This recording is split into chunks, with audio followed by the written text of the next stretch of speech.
Hey, what's up? It's 𝐃𝐤𝐤𝐫. This side. Today we will be seeing what if Deku changed Bakugou's heart. Before we move ahead with the FIC, leave a like and subscribe to the channel for future what ifs like this. This fanfiction is based on the manhwa Path to You, adapted to fit the world of My Hero Academia, focusing on the story of Katsuki and Izuku. The following points may contain spoilers from the manga. The characters are nearly 21 years old, meaning UA is a university, and they are in their final year. Eri is a significant part of the story. She is currently 6 years old and has been living with Izuku since she was 4. Mirio also plays an important role in her life.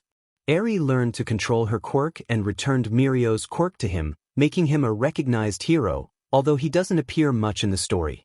Adapting Deku into this narrative was challenging, as I wanted to preserve his essence and dream of becoming a hero.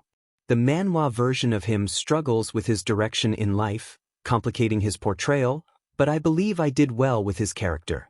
Katsuki was the most complex to write, as the story is primarily narrated from his perspective, and his character has a complicated nature that made it difficult to convey certain parts with the seriousness they required. The story takes place after the villain arc and Deku's vigilante phase, so the characters have matured in many ways. This narrative has a slow burn romance, developing gradually without causing too much frustration. Katsuki's performance had dropped significantly. He was unsure when it was decided that graduating would require submitting an essay. Being a hero was about going after villains, not writing an essay. Izuku had deemed his attempt the worst and insisted he redo it properly, threatening to fail him and prevent him from ever obtaining his hero license. Katsuki felt certain Izuku would find a way to use Eri against him if necessary. The essay was supposed to be titled, "What Being a Hero Means to Me."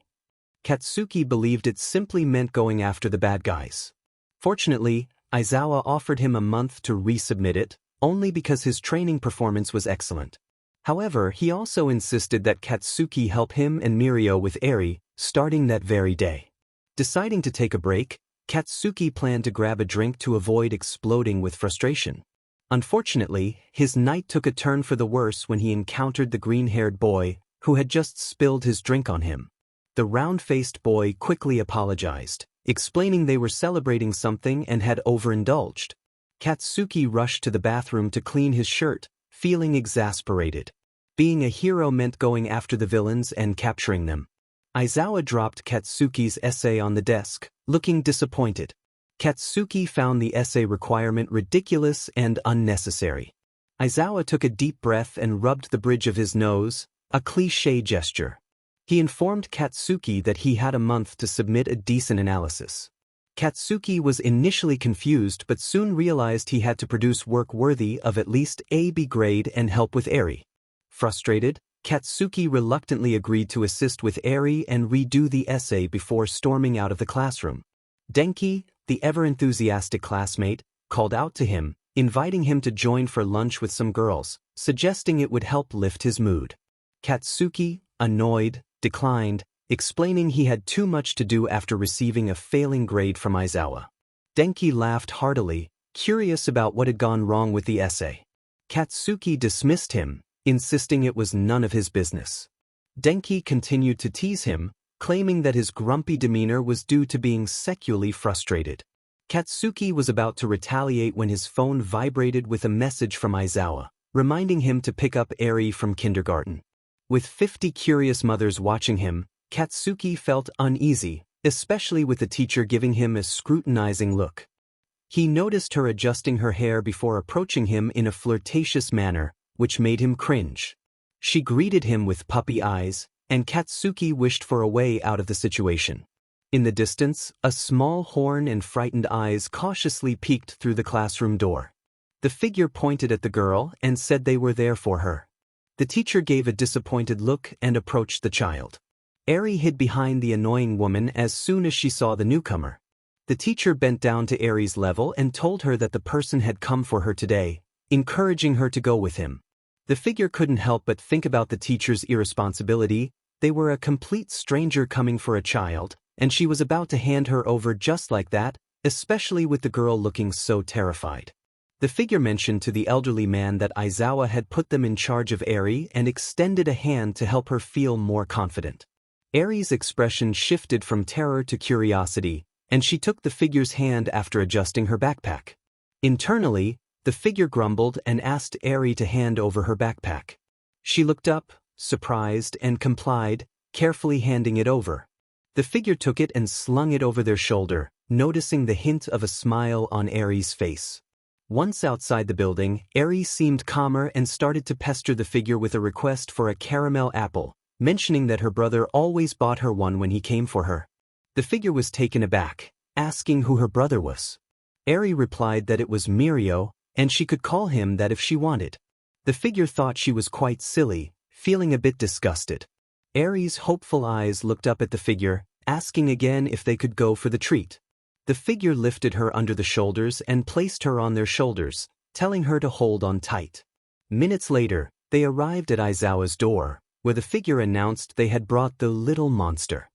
Izawa looked at them with a mix of horror, but the figure quickly left. As the evening approached, the figure had two missions: to go to the pharmacy for wet wipes and then to a bar to drink until they could forget about the strange and horrible day. Fortunately, in their second year at UA, they had managed to defeat the villains, and there was no longer a curfew since they were adults now. They had grown accustomed to living there and actually enjoyed it, though the figure would never admit that. At the pharmacy, the elderly woman behind the counter asked if that was all. The figure gave her a look that clearly said to stop asking questions and just ring them up. She lowered her gaze and completed the transaction. After placing the wet wipes in their backpack, the figure headed to the bar. Feeling a sense of relief, they found a secluded table and ordered a drink. The waiter returned with 2 drinks, and the figure promptly ordered 10 more. As they sat there, thoughts of how to manage an essay that deserved at least a B filled their mind. They had no one to ask for help, as their friends were a bunch of idiots, and they would never approach someone like Ida. Just as the figure began to lament their existence, the waiter returned with the 10 drinks. Unfortunately, their moment of peace was interrupted by Bakugou, who stumbled in, asking why the figure was alone and offering to buy them food. Bakugou's slurred speech indicated he was quite drunk, and the figure felt a surge of annoyance. Then, a panicked voice called out, and the figure turned to see Uraraka rushing in, looking terrified. She apologized profusely, offering to pay for cleaning or replace the figure's shirt after Midoriya had accidentally spilled on them. The figure, feeling overwhelmed, told her to just take him away and make sure he didn't come back for weeks or they would lose their temper. Once those two left, the figure made their way to the bathroom. Upon arrival, they felt the urge to cry out of frustration. They took off their shirt, turned on the faucet, and began scrubbing it clean. Was their life really this bad? It couldn't get any worse. Luckily, they had a spare shirt, which they always carried in case of emergencies while using their quirk. After cleaning up, they stuffed the soiled shirt into their backpack, grumbling about how Midoriya shouldn't drink if he couldn't handle it. Ejiro burst into laughter, tears streaming down his face as he teased the figure about Midoriya's mishap. Denki joined in, making the situation even more irritating. The figure growled, regretting sharing anything with them. Ejiro insisted they join them for dinner, claiming Denki would pay for everyone as a punishment for his teasing. Denki choked on his own saliva, incredulous at the suggestion. The figure, not in the mood, stated they had things to do and would see them later. Denki cheered, thinking they had received a positive response, while the figure hurriedly left, eager to escape the chaos. Denki shouted that he would become very sad if his messages were ignored. Hours later, the protagonist found himself at Eri's kindergarten. The chatter of the other parents was unbearable. Did they have nothing better to do? The irritating teacher, Miko, approached and asked if he was there to pick up Eri. He barely acknowledged her presence. He nodded slightly, managing a grimace. Fortunately, Eri came running toward him, and he never expected to feel such happiness at seeing her. Eri greeted him cheerfully and confidently handed him her backpack, saying it was for him. She then took his hand and waved goodbye to her teacher. Curious about her day, he asked how her classes were. Talking to children was complicated, and he wasn't exactly a professional in that area. She replied that they learned to make paper figures and pulled out a black paper boat with orange stripes from her pocket, proudly presenting it to him. He took the boat reluctantly, thanking her. Unsure of how to repay her kindness, he asked if she had ever eaten cake. She enthusiastically shared that Aizawa and Mirio bought her cake for her birthday and Christmas. He then asked if she wanted a slice of cake, and her eyes lit up with excitement. When they arrived at the bakery, he bought her the largest slice of chocolate cake he could afford. Eri offered him half of her slice, insisting it was delicious and that she wanted to share. He couldn't help but smile at her generosity and lifted her into his arms, taking a bite of the cake as they left the bakery. Though this task felt like punishment from Aizawa, he figured he could endure it if it meant passing. As they stepped outside, his phone vibrated in his pocket. Eri had finished her cake and had chocolate smeared all over her face. Denki's voice came through, reminding him not to forget to come to Guffin's at 7. He hesitated, putting Eri down to her level, and told Denki he wasn't sure if he could make it. Denki insisted he had promised to come, and sometimes his friends could be unbearable. He pulled out some wet wipes from his bag and began cleaning Eri's face. Once she looked presentable, he picked her up again and ended the call. Eri smiled at him, and he responded with a grunt, which made her giggle. At the gathering, Mina, Kiri, Denki, Jiro, and the round-faced friend were already seated. Achiko noted that someone was still missing. He felt irritation rise until he saw a familiar figure enter, dressed in a ridiculous costume resembling a kangaroo or a rabbit. Denki burst into laughter, recognizing the figure as Deku in his first hero outfit. He questioned why Deku was invited and why he was dressed that way. Jiro explained that Deku had lost a bet. Despite the embarrassment, Deku wore a goofy smile as he greeted everyone. Denki remarked that they didn't think he would actually do it, and Deku shrugged, saying a bet was a bet. Mina admitted she was the one who came up with the idea, calling it adorable. The protagonist felt out of place, while Deku, despite his awkwardness, managed to fit in and enjoy himself. However, as mealtime approached, Deku's clumsiness became apparent when he accidentally spilled his drink and dropped his utensils. His round-faced friends scolded him for his carelessness, reminding him that they wouldn't always be there to look out for him. Deku jokingly replied that he would find someone to take care of him. Kirishima commented on the irony of Deku's perfect grades and training despite his clumsiness. Deku credited his success to hard work and practice, expressing his determination to become the #1 hero, even though he still had to graduate. Denki then brought up that 𝐃𝐞𝐤𝐮 had achieved a high score. I covered the idiot's mouth with my hand. Shut up already if you don't want me to explode your face, I muttered. Although it pained me to admit it, Deku was excellent at everything he did. For a little over a year, we had started to get along better, not quite best friends, but we could coexist without me feeling the urge to strangle him every time I saw him. The idiot considered me his friend after the apology and all that, but for me, it was harder. I wasn't good with people, and it wasn't like we belonged to the same group. I suppose it was time to put my pride aside. It was that or definitely fail and ruin everything. After dinner, Denki started being annoying, which was unusual. Oh man, can someone please shut him up? I'm too full, we should go to karaoke. No thanks, I need to sleep, I replied. You and your habit of going to bed early, he chided. I should go too, guys, Deku said, looking quite embarrassed. Besides, it would be terrible to go to karaoke dressed like this. Alright, Uraraka said. You two go ahead, we'll go to karaoke. Tomorrow is Saturday anyway. And that's how Deku and I ended up walking together to the dorms, with people passing by staring at us. Great. You should at least take that off, I suggested, pointing at his mask.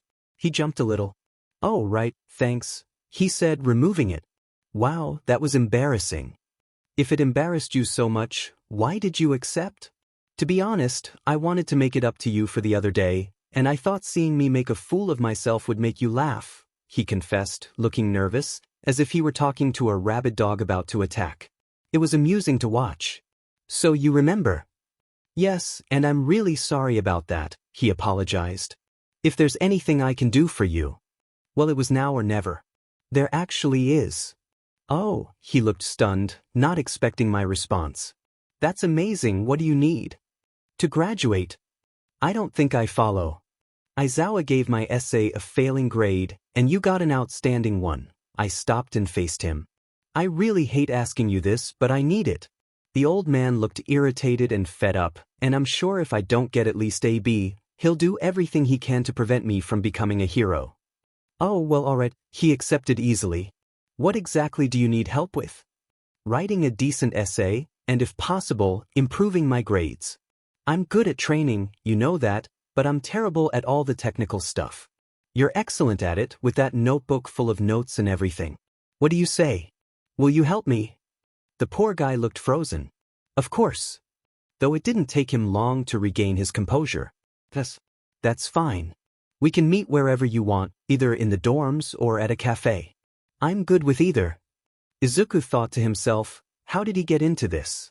If 𝐃𝐞𝐤𝐮 didn't pass or graduate, he would be furious.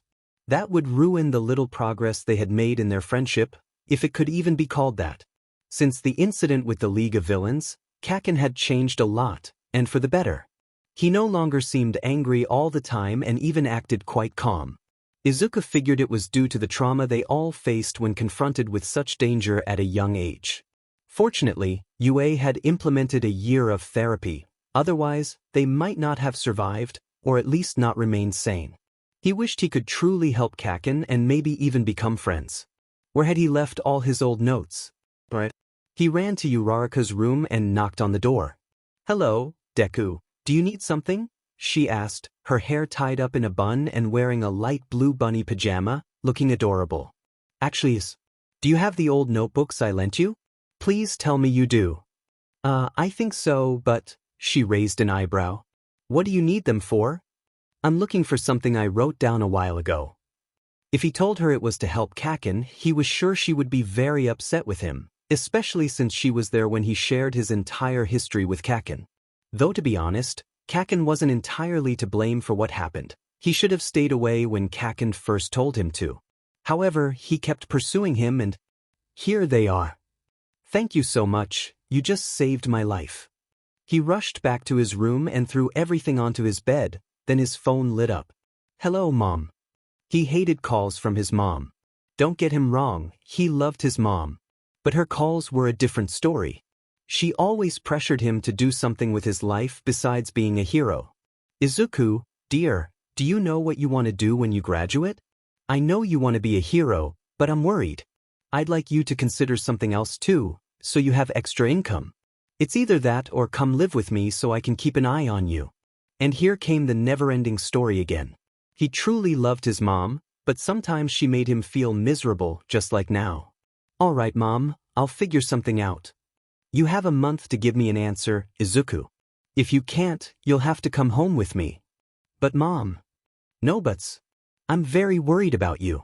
I don't care if you're supposed to live at 𝐬𝐴, you're my son, and I'll do whatever it takes to protect you. Okay, fine, he sighed, feeling really overwhelmed. I'll figure something out. I love you, goodbye. He hung up the call, not wanting to continue or he would end up crying. He opened his messages and searched for 𝐃𝐞𝐤𝐮. How about we meet tomorrow at the cafe nearby? He was supposed to meet Deku at 3:30 p.m. at the cafe 2 blocks from 𝐬𝐴.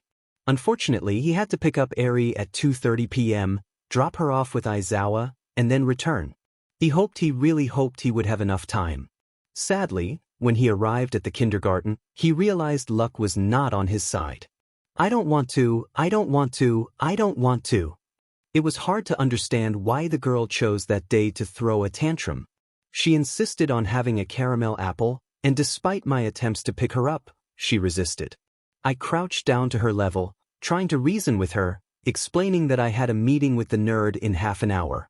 She stubbornly refused, and I felt my patience wearing thin. I knew that crying and shouting along with her wouldn't help, so I relented and agreed to get her the apple. Once we had the apple, I returned to the dorms and headed to the teacher's area, making my way to 𝐬𝐴𝐬𝐮's room. He was in a foul mood, and it was a miracle I didn't lose my temper and throw the girl inside as soon as I arrived. I handed her over and asked him to please tell her to behave.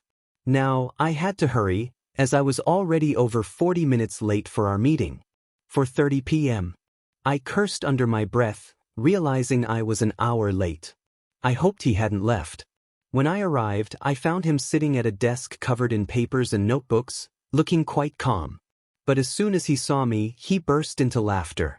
"𝐃𝐞𝐤𝐮, are you okay? You look like a complete mess. Did you fall asleep?" My hair was a disaster, and I was drenched in sweat from running. How dare he laugh at me?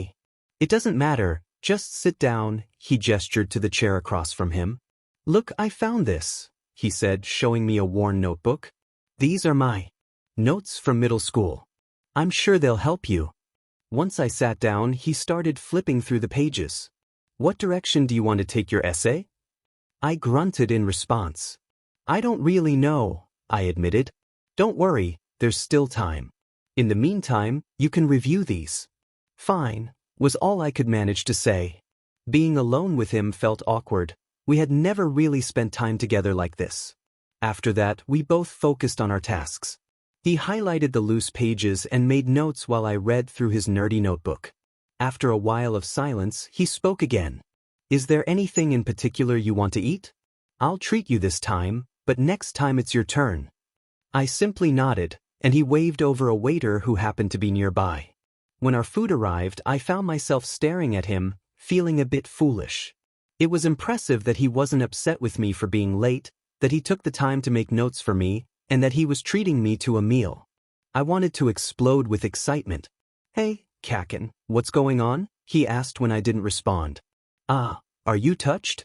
"It's okay, anyone can lose track of time. Come on." This guy was genuinely kind, even to me.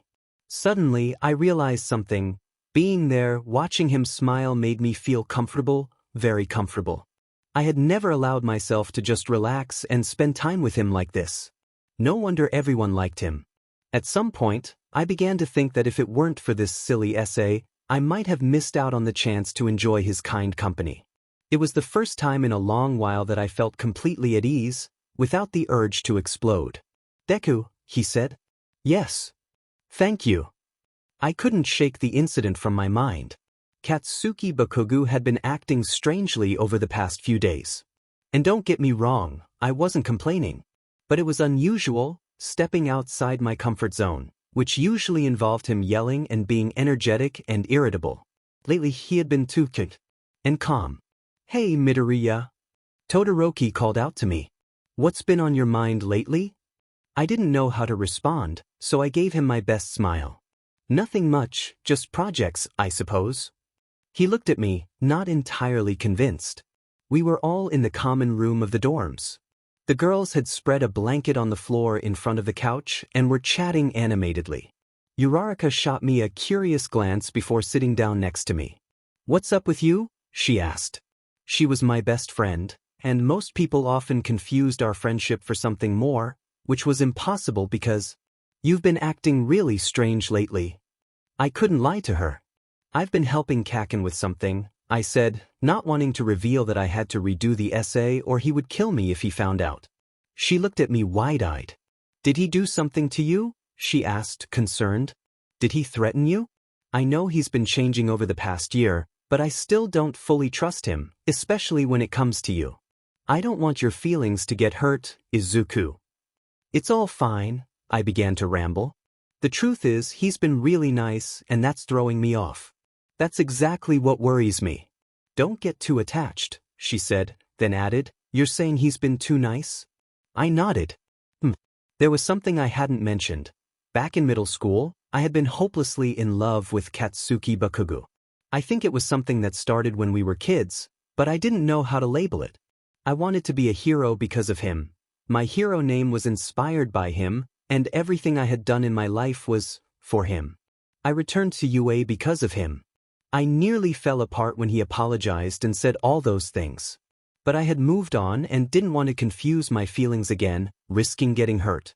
I couldn't handle rejection again, especially not with him looking at me with disgust, real disgust, not the nonsense he said during training or when we crossed paths.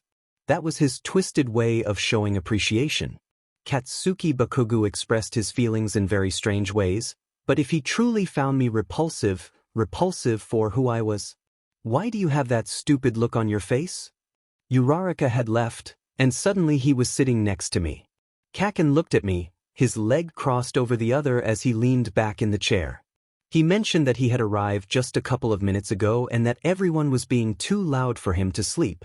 I smiled, pointing out that it was only 7 o'clock. He met my gaze, insisting that if it were past 8, he would have already lost his temper with everyone. After a week of working on my essay, I still hadn't found a clear focus. I had a document open with a few notes, but nothing substantial.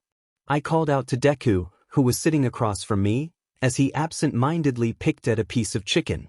I showed him what I had written so far, just 2 lines, and he suggested that I should be more myself. I asked him what he meant, but his close proximity was testing my patience. I rolled my eyes and suggested he sit next to me instead of leaning over. He laughed and moved to sit beside me, offering me some fries from his plate. I declined, explaining that I had eaten before coming. He seemed surprised but accepted my answer, continuing to munch on his fries. After a few moments, he leaned closer again and asked if I had any ideas for my essay. I admitted that I didn't, which made him laugh and say he understood my struggle. He then asked me why I wanted to be a hero. I hesitated and, without thinking too much, I wiped some ketchup off his face, surprised at how childlike he seemed. He smiled sheepishly, admitting he was a messy eater. I teased him, saying he reminded me of Eri in his clumsiness. He asked me to explain why I wanted to be a hero, and I confessed that I had chosen it because it was what everyone expected of me. I explained how people had praised my quirk and how those expectations had shaped my beliefs over time. But now, with the hierarchy of heroes gone, my reasons felt meaningless. I just wanted to catch the bad guys, which was what I had written in my essay. Deku urged me to include my honest thoughts in the essay, insisting that it didn't need to be perfect. I was hesitant, fearing that 𝐬𝐨𝐬𝐫 would disapprove again, but he reminded me that it was just an essay, not an exam. I felt surprisingly comfortable sharing my thoughts with him. Later, I invited Deku to my favorite restaurant, unsure of why I had done so. As he enjoyed his meal, he asked if I came here often. Admitted that I preferred to eat alone, away from distractions, although sometimes I did crave company. He offered to join me anytime, which caught me off guard. I nearly choked on my food, flustered by his suggestion. He expressed how nice it was to just relax and enjoy a meal without any pressure. I found myself lost in his words, realizing how much I appreciated this moment. He shared that he had wanted to try something like this for a while but was afraid of pushing me away. His honesty made me feel a mix of emotions, and I knew I had to keep my composure. Whatever this was, he made a gesture between us with his hand. It was my turn to rest my elbows on the table, intertwine my fingers, and place my chin on them. I asked if he was still terrified. He paused for a moment, as if considering his response. He assured me that he wasn't scared at all and flashed his best smile, saying it was nice and that I was being kind. I raised an eyebrow, surprised by his words. I pointed out that I had a resting grumpy face and, before I could stop myself, I almost said something I didn't mean to. He laughed and asked what I was about to say, clearly amused. I directed his attention back to his plate, telling him to keep eating. He was grinning from ear to ear, his face lit up like a Christmas tree. But he was genuinely charming, perhaps too much so. He looked like a joyful child whenever he spoke, and his clumsiness only added to his appeal. His smile seemed endless, and those freckles and large green eyes made him look utterly adorable. I found myself questioning why I thought he was so cute. Suddenly, I realized I had been staring at him like an idiot. I lowered my head and exhaled, feeling overwhelmed. By the time we left the restaurant, night had fallen. He broke the silence, saying he had a great time and suggesting we should hang out more often, regardless of my project. I agreed, though I felt a strange itch all over my body, only able to respond with monosyllables. He excitedly asked if I would tell him how my meeting with 𝐬𝐨𝐬𝐫 went the next day. I promised I would, and he cheered in response. It was Saturday night. I had spoken with 𝐬𝐨𝐬𝐫 the previous Friday. I hadn't seen Deku in 2 days since we spent weekends at home with our families, and I had no real excuse to reach out to him. There was the matter of the rehearsal, but I didn't even know why I hadn't talked to Deku about it yet. My mind was a mess, and I just wanted to crawl under my blankets and never come out. That feeling was new to me, and I had never experienced anything like it before. I fell asleep while grappling with a sort of existential crisis. I dreamed about girls not in that way. In my life, I had never felt anything for anyone, not even for models or heroines in provocative outfits. Even at 15, I had explored adult websites and bought magazines, but nothing stirred within me. I tried with boys, and the result was the same: absolutely nothing. Romantically, I had never been interested in forming any kind of emotional bond with anyone. But that night, I dreamed about girls asking for my number, girls in my room, demanding a reaction from me. Their faces morphed into a beautiful freckled face with bright eyes. I woke up sweating, my heart racing. I ran my hands over my face and suddenly realized an undeniable truth. I hadn't seen Deku in 2 days, and I missed him. Katsuki Bakugou had my head spinning and my heart in turmoil.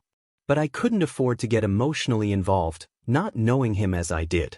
Todoroki pulled me from my thoughts by asking if I wanted my coffee normal or decaffeinated. I had decided to spend the weekend in the dorms with him since he preferred staying there rather than going home due to his family situation, which was improving over time. As he prepared coffee for both of us in the kitchen, he asked if I would finally tell him what was on my mind or if I would continue to play coy. I simply mentioned 𝐃𝐤𝐮, and he took a sip of his coffee, saying that explained everything. I felt the need to clarify that I wasn't just talking about 𝐃𝐤𝐮's kindness, but about how he had made incredible progress as a person, a hero, and even as a friend. I lowered my head, covering my face with my hands, and insisted that this was different. Todoroki wanted to know what I meant, and I confessed that 𝐃𝐤𝐮 had almost called me cute the other day, which made him spill his coffee back into the cup. That was definitely unusual. I was starting to feel frustrated as Todoroki pressed me about why I had been hanging out with him. I knew I couldn't escape the conversation, but Todoroki was a good friend, so I decided to share. I hesitated, asking if he could keep a secret. He assured me he could, and we moved to the couch. I rested my hands on my knees and explained that 𝐃𝐤𝐮 needed to redo Izuku's rehearsal and had asked for my help. Todoroki informed me that the whole class already knew about the rehearsal, but no one mentioned it out of fear of 𝐃𝐤𝐮's reaction. I laughed, realizing that my helping him was new information. I warned him not to say anything. He reassured me he wouldn't. As we watched TV, I heard familiar footsteps and a familiar grunt. I looked at Todoroki, who simply raised his eyebrows. Katsuki Bakugou entered the room, removing his shoes. He stated that I wasn't home. There was a long pause before I managed to find my voice to respond.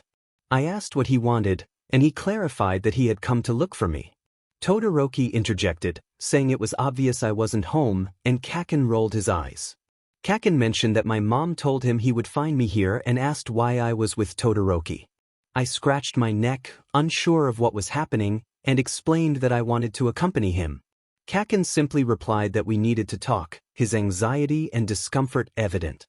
I was at a loss for words but agreed. He requested to speak alone, looking at me as if he were pleading. Something strange was happening with him. I accepted and turned to Todoroki, asking for permission to step into my room with 𝐃𝐤𝐮. Todoroki nodded, and 𝐃𝐤𝐮 and I headed to my bedroom. I opened the door, letting him enter first, and I stifled a laugh as I closed the door, noticing how out of place he looked in my decorated room. He asked what was going on. I asked while sitting on the floor, and he simply mirrored my movements. It was about my essay and I froze. Panic surged through me at the thought of Izuku being disappointed and 𝐃𝐤𝐮 being upset. However, he continued speaking. He said I was doing well and that whatever I was doing I should keep it up. I felt a wave of relief wash over me. That's amazing, 𝐃𝐤𝐮, I thought, feeling a sense of pride. He remained calm, his eyes locked on mine, and he added that he wouldn't have succeeded without my help. After that, an awkward silence settled between us, something that had been happening a lot lately. I decided to break it. I asked if he had eaten breakfast yet, thinking that if I prepared something for him, it might lighten the mood. I doubted he was as nervous or upset as I was. If he were, he wouldn't even be here. He replied that he hadn't eaten, which frustrated me because he was only giving me one-word answers. I offered to make something, mentioning that I hadn't had breakfast either. He agreed. As I left my room, I noticed Todoroki was nowhere to be found. I assumed he had left. 𝐃𝐞𝐤𝐮 offered to help me tidy up, complaining about how messy things got when others left. I gladly accepted his help, thanking him. After a while, I finished cooking and served us both. He took a bite and exclaimed in surprise. I asked what was wrong, fearing he didn't like it. He quickly reassured me that it was delicious, looking at me with a mix of surprise and admiration. He admitted he didn't think I could cook so well, which made me feel accomplished. Katsuki Bakugou liked something I made, and that meant a lot for two reasons. He was an excellent cook himself, and I was Izuku Midoriya. I shared that I enjoyed experimenting with recipes, a skill I inherited from my mother. He complimented my cooking again, his gaze fixed on the plate. After we finished eating, he offered to help wash the dishes. I immediately refused, insisting I would do it since he had already helped enough. He took the plates and turned on the faucet, stating he had already started. In a sudden burst of impulse, I crept up behind him and began tickling him. He jumped in surprise, and I couldn't help but laugh. I apologized, still giggling, and explained that I didn't want him to wash the dishes.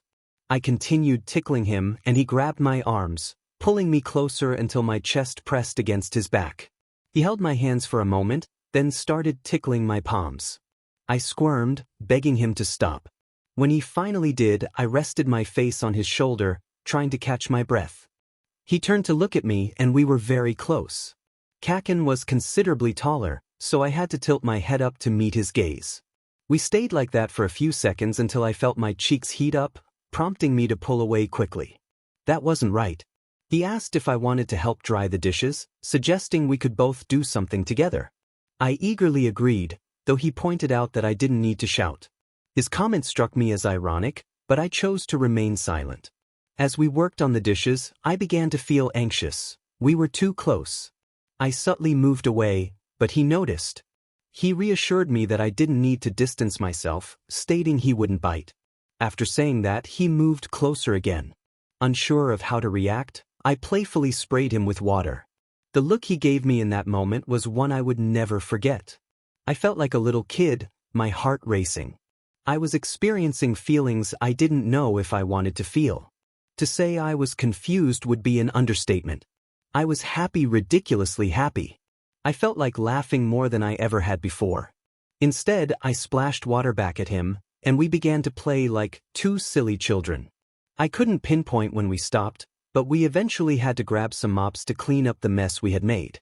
By Monday morning, I was hit with emotional whiplash, which caught me off guard and was anything but pleasant. My performance during training plummeted, and 𝐬𝐨𝐧𝐫𝐞𝐢𝐫 noticed. By the end of the school day, he confronted me. He asked what was going on and warned me not to start underperforming in practical exercises as well. I muttered a sarcastic response, but after receiving a stern look, I took a deep breath and assured him it wouldn't happen again. I had a lot on my mind, but I had sorted it out. He seemed relieved and instructed me to pick up 𝐬𝐨𝐵 that day. I complained that it was late and that Mirio was supposed to take her this week. 𝐬𝐨𝐵𝐻 explained that something had come up, and I rolled my eyes, annoyed that it wasn't my problem. He pointed out that 𝐬𝐵𝐵 wanted to see me and would be happy to see me, knowing how to play his cards well. I reluctantly agreed, but I warned him that if she was upset because I was late, I would blame him. When I arrived, 𝐬𝐵𝐵 was nowhere to be found, and panic set in. I called her teacher, who also had no idea where she was. This felt like a cruel joke. A child waiting for their parents informed us that some kids had teased her, saying she wouldn't dare go home alone. In a bid to prove them wrong, she had left. I felt a surge of anger toward those kids. I didn't care how young they were. I shouted at the teacher, losing control as I demanded to know how it was possible for a child to go missing. I needed to calm down or I would accidentally activate my quirk. It was supposed to be her job, and yet she couldn't even do it right. I was losing my mind. If she didn't show up soon, I would definitely hurt someone, and it wouldn't be pretty. That girl had become an important part of my life in just 3 weeks, and if anything happened to her, I would be devastated. My gravestone would read, "Died because of a stupid, incompetent teacher who couldn't keep an eye on the kid." I was genuinely worried. The girl didn't know how to get home alone. People recognized her from the news and could scare her or treat her poorly, or worse, try to take her away. I hoped she could keep calm better than I could and not accidentally activate her quirk. I had to avoid panicking, no matter how much I felt like I was suffocating. My day couldn't possibly get worse. I decided to go look for her myself. The truth was that Eri's teacher had gotten distracted while going to the bathroom to fix her makeup. She was so excited to look presentable for Bakugou that she didn't pay attention to what was happening around her. What she didn't realize was that no matter what she did, Bakugou would never be interested in her, not even a little. As Katsuki prepared to leave and search for Eri, the teacher offered to accompany him. He warned her not to even think about it, expressing his annoyance. He didn't want to see her face and insisted she stay in case Eri returned. He took her phone, typing in his number so she could call him if Eri came back. It was clear that the teacher only paid attention to the part about calling. Meanwhile, Izuku was at the bus stop.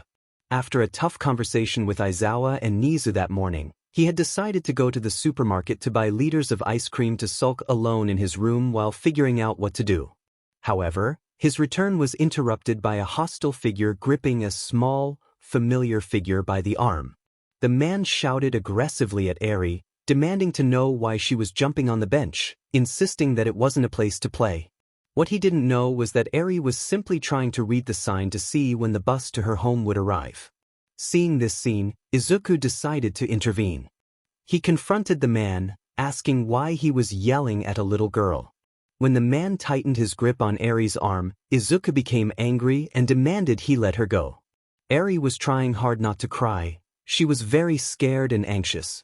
She feared hurting someone and causing trouble for Izuku, Mirio, Katsuki, or Aizawa. The man became even more aggressive, appearing to be drunk, and he threw a punch at Izuku, followed by more. Bystanders began recording the incident, and realizing this, the man fled. Izuku wasn't seriously hurt. He chose not to defend himself to avoid hurting the man further and because he wasn't allowed to use his quirk on civilians. Eri ran to him, apologizing and asking if he was okay. He reassured her that he was fine and lifted her into his arms, gently wiping her tears with the back of his hand. He asked her why she was alone. Feeling a bit embarrassed, Eri explained what had happened. Afterward, Izuku took her back to the kindergarten, but halfway there, they encountered a very agitated Katsuki. He felt a wave of relief wash over him and, surprising everyone present, stretched out his arms toward Eri and hugged her tightly when she reached him. He exhaled deeply, expressing his relief and scolding her for making him worry. Eri apologized, taking his face in her small hands and explaining that she had felt scared. Katsuki thought of her as a little manipulator. Izuku had mixed feelings. He was relieved, confused, and touched. He never imagined seeing Katsuki so worried about someone, so relieved, or so affectionate. Katsuki was treating Eri as if she were the most precious thing in his hands, which was new for him. Then something happened that he couldn't quite explain. When Katsuki looked at him, Izuku could swear his eyes sparkled, and not just because of Eri. Once in my life, I had felt a terror like that, and it was when that horrible thing was headed straight for the idiot in front of me. It was clear that I didn't react well to panic, as I ended up with a hole in my stomach. For some strange reason, I refused to lose him, at least not like this. If the fool was going to die, it would be because of me, not because of the stupid League of Villains. My foolishness didn't allow me to calculate things properly because if I died in his place, I wouldn't be able to take him down. The terror I felt when Eri was missing was similar, like a void in my stomach. That girl had been through so much that just the thought of someone hurting her made me feel sick. Thankfully, she was now safe in my arms, all thanks to Deku. Lately, everything seemed to be thanks to Deku. I was about to thank him when I noticed the bruises on his face. What had happened now? I approached him, setting Eri down as she took my hand, and asked why his face looked like a battered punching bag. He scratched the back of his neck and explained that a man had yelled at Eri, and when he went to help her, the man attacked him. Whoever that guy was, I would make him pay. After speaking with the school principal and receiving apologies from the useless teacher, I left Eri with Aizawa and took Deku to my room. When he asked what he was doing there, I went to the bathroom to get the emergency kit I kept there. I told him I was going to take care of his injuries. He protested, but I was determined. Suddenly, Deku became hysterical. He was quite volatile, and it drove me crazy. The thought crossed my mind that Mrs. 𝐬𝐨𝐬𝐵 could handle it, and I pointed it out. I really wanted to tell him off. Recovery girl wouldn't kiss his stupid face just to heal a few scratches. I reminded him, urging him to stop whining and come over. I sat at the edge of my bed and patted the space beside me. He hesitated before sitting down. As I soaked a piece of cotton with antiseptic, he started to chatter away. He informed me that he wasn't allowed to use his quirk around civilians because it was dangerous for them while I gently touched his wounds. Seeing him like that made me anxious.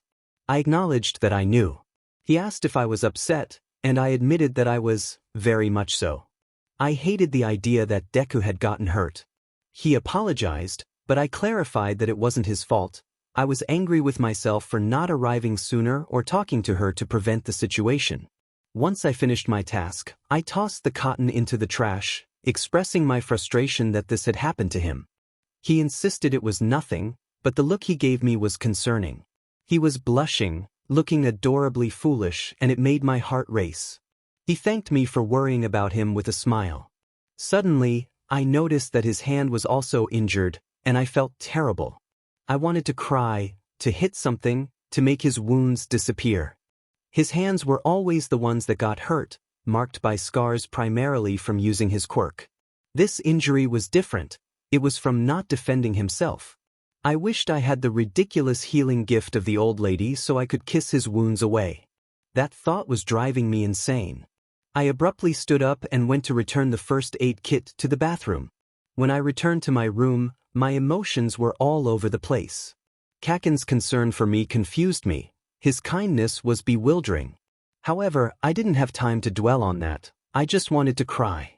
That morning, I had a tough conversation with Izuku and Nizu. They basically found no sense in my staying at UA since I had reached my full potential academically, and practically, I surpassed many professionals. It felt like they were kicking me out in a way.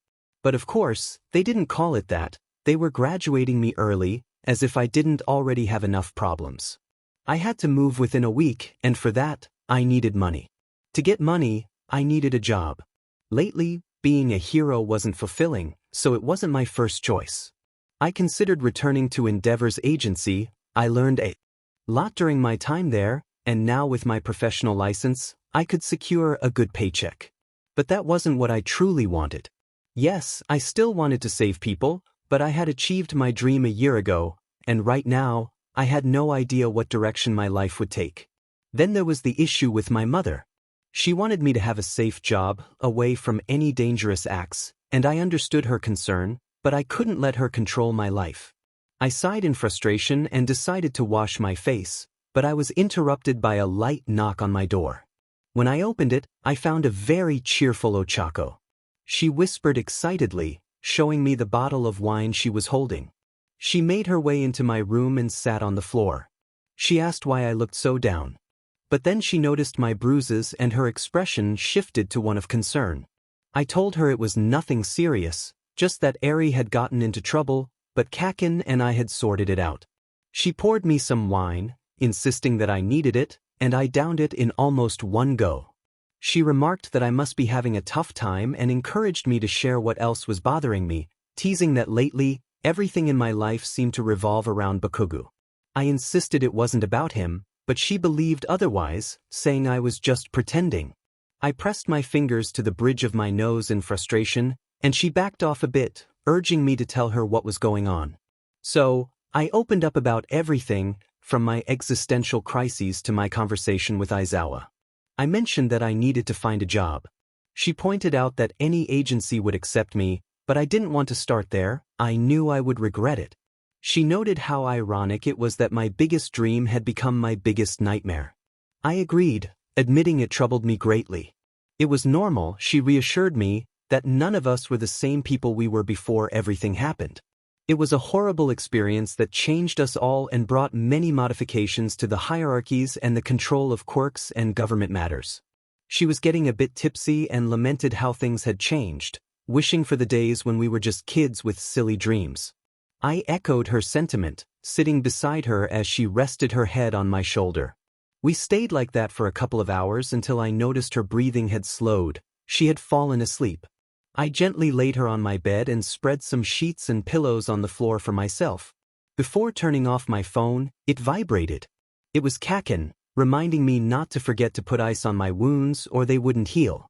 I felt my face heat up and buried my face in the pillow to stifle a scream, hoping not to wake my poor friend. The idiot didn't reply, leaving me wondering if I was overstepping my bounds. I went to sleep feeling quite frustrated. I had no idea about anything, not even my own feelings or his. The last thing I wanted was to scare him off with my sudden displays of affection, like that ridiculous message I shouldn't have sent in the first place.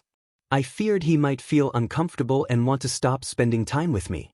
Who would have thought Katsuki Bakugou, would be worried that Deku wouldn't want to hang out with me anymore? How things changed.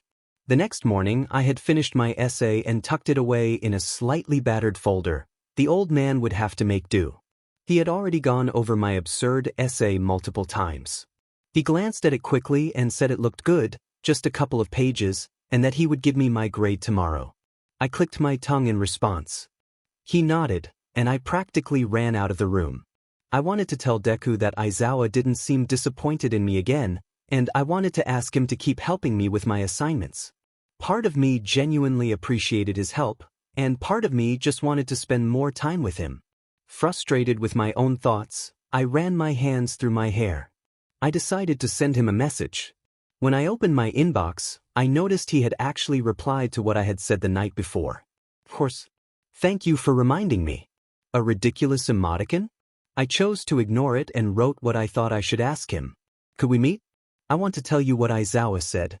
It was a terrible message, but I wasn't quite sure how to phrase it for us to meet. While I waited for his response, my friend Kaminari draped his arm over my shoulders. He greeted me cheerfully, asking where I had been lately. He pouted, saying we hadn't seen each other much and that they felt abandoned. I shrugged him off. I had been right there, just not in the mood to deal with them lately. Is it about a girl? He asked excitedly, raising his eyebrows suggestively. We've seen you glued to your phone. Who are you texting so much, huh? Is she pretty? I told him to stop saying stupid things, even though it was true that I had been texting someone a lot lately. But it was different, right? Messaging Deku all day only meant we were building a good friendship.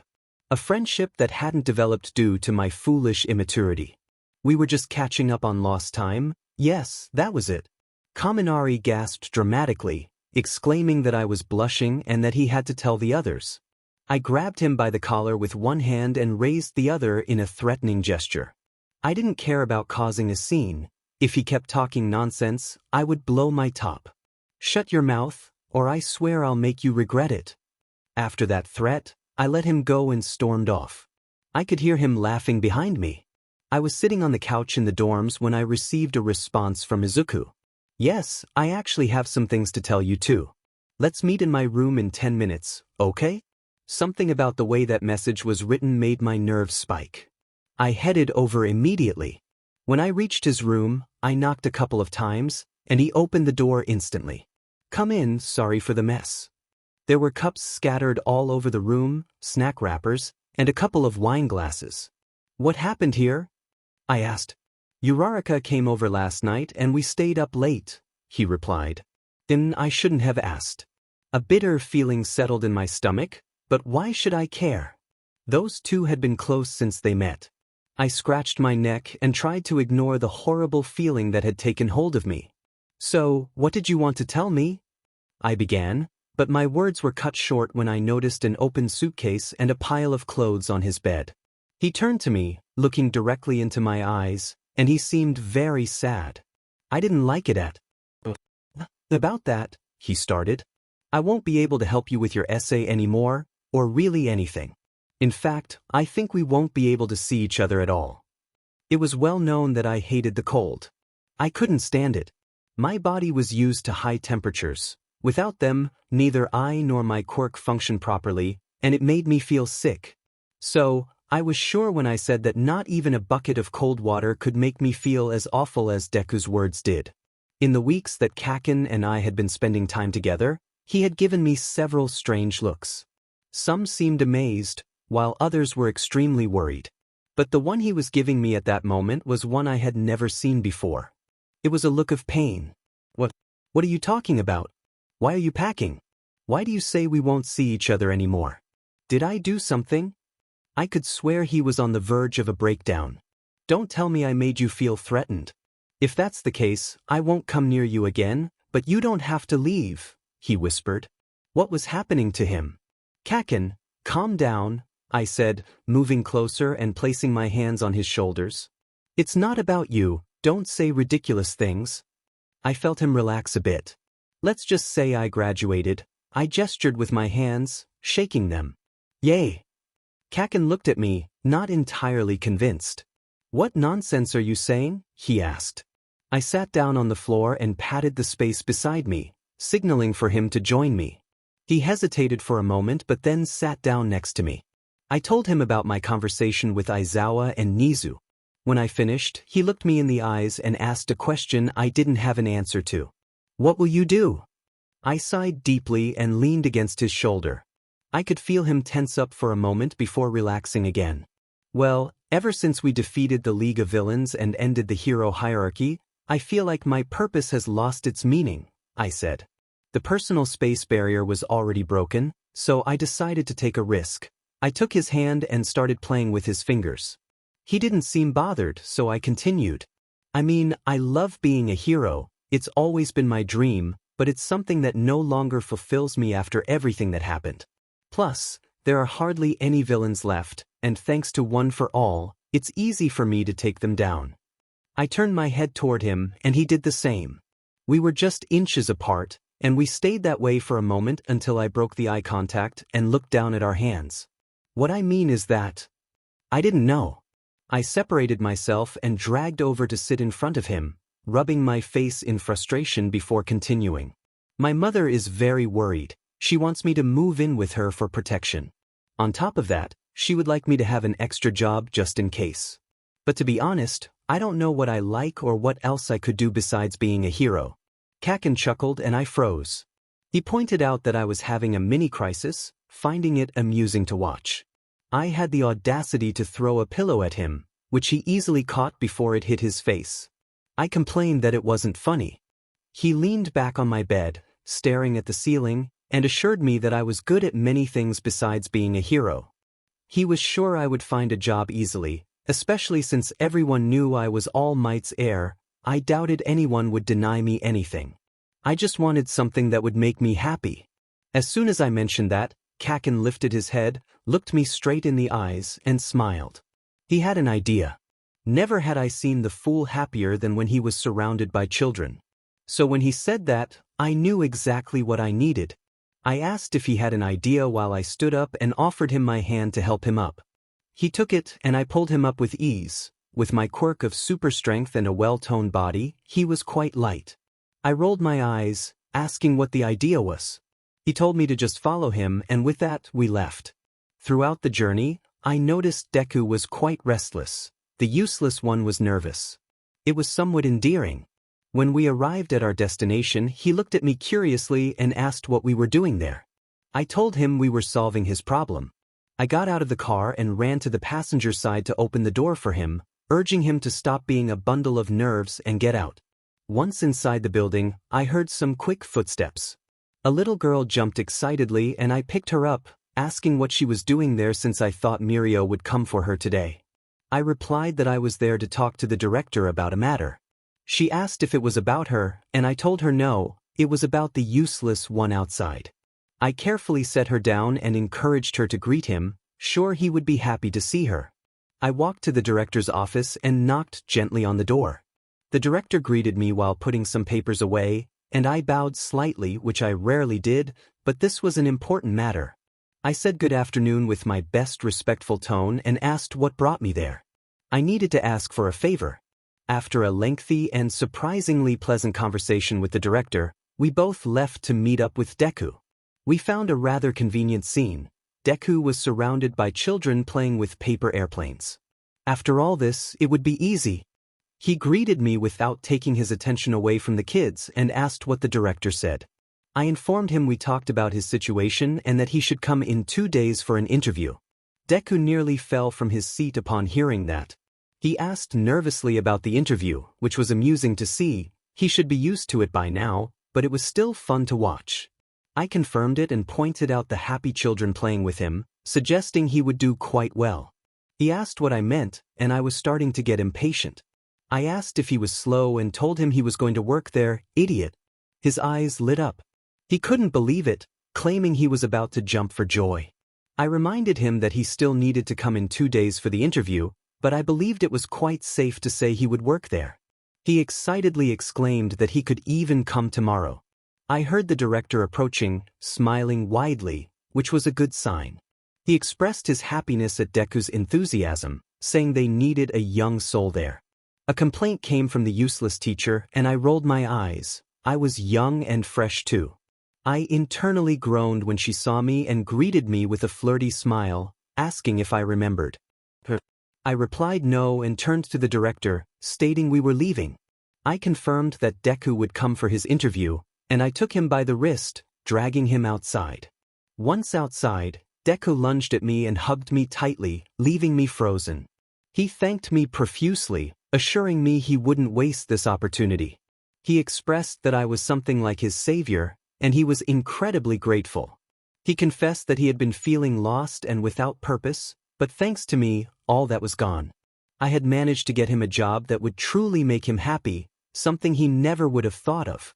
To be honest, I didn't pay attention to much of what he said. I was focused on not having a heart attack as my heart raced. It seemed he noticed my paralysis as he quickly pulled away, laughing nervously and apologizing for the excitement.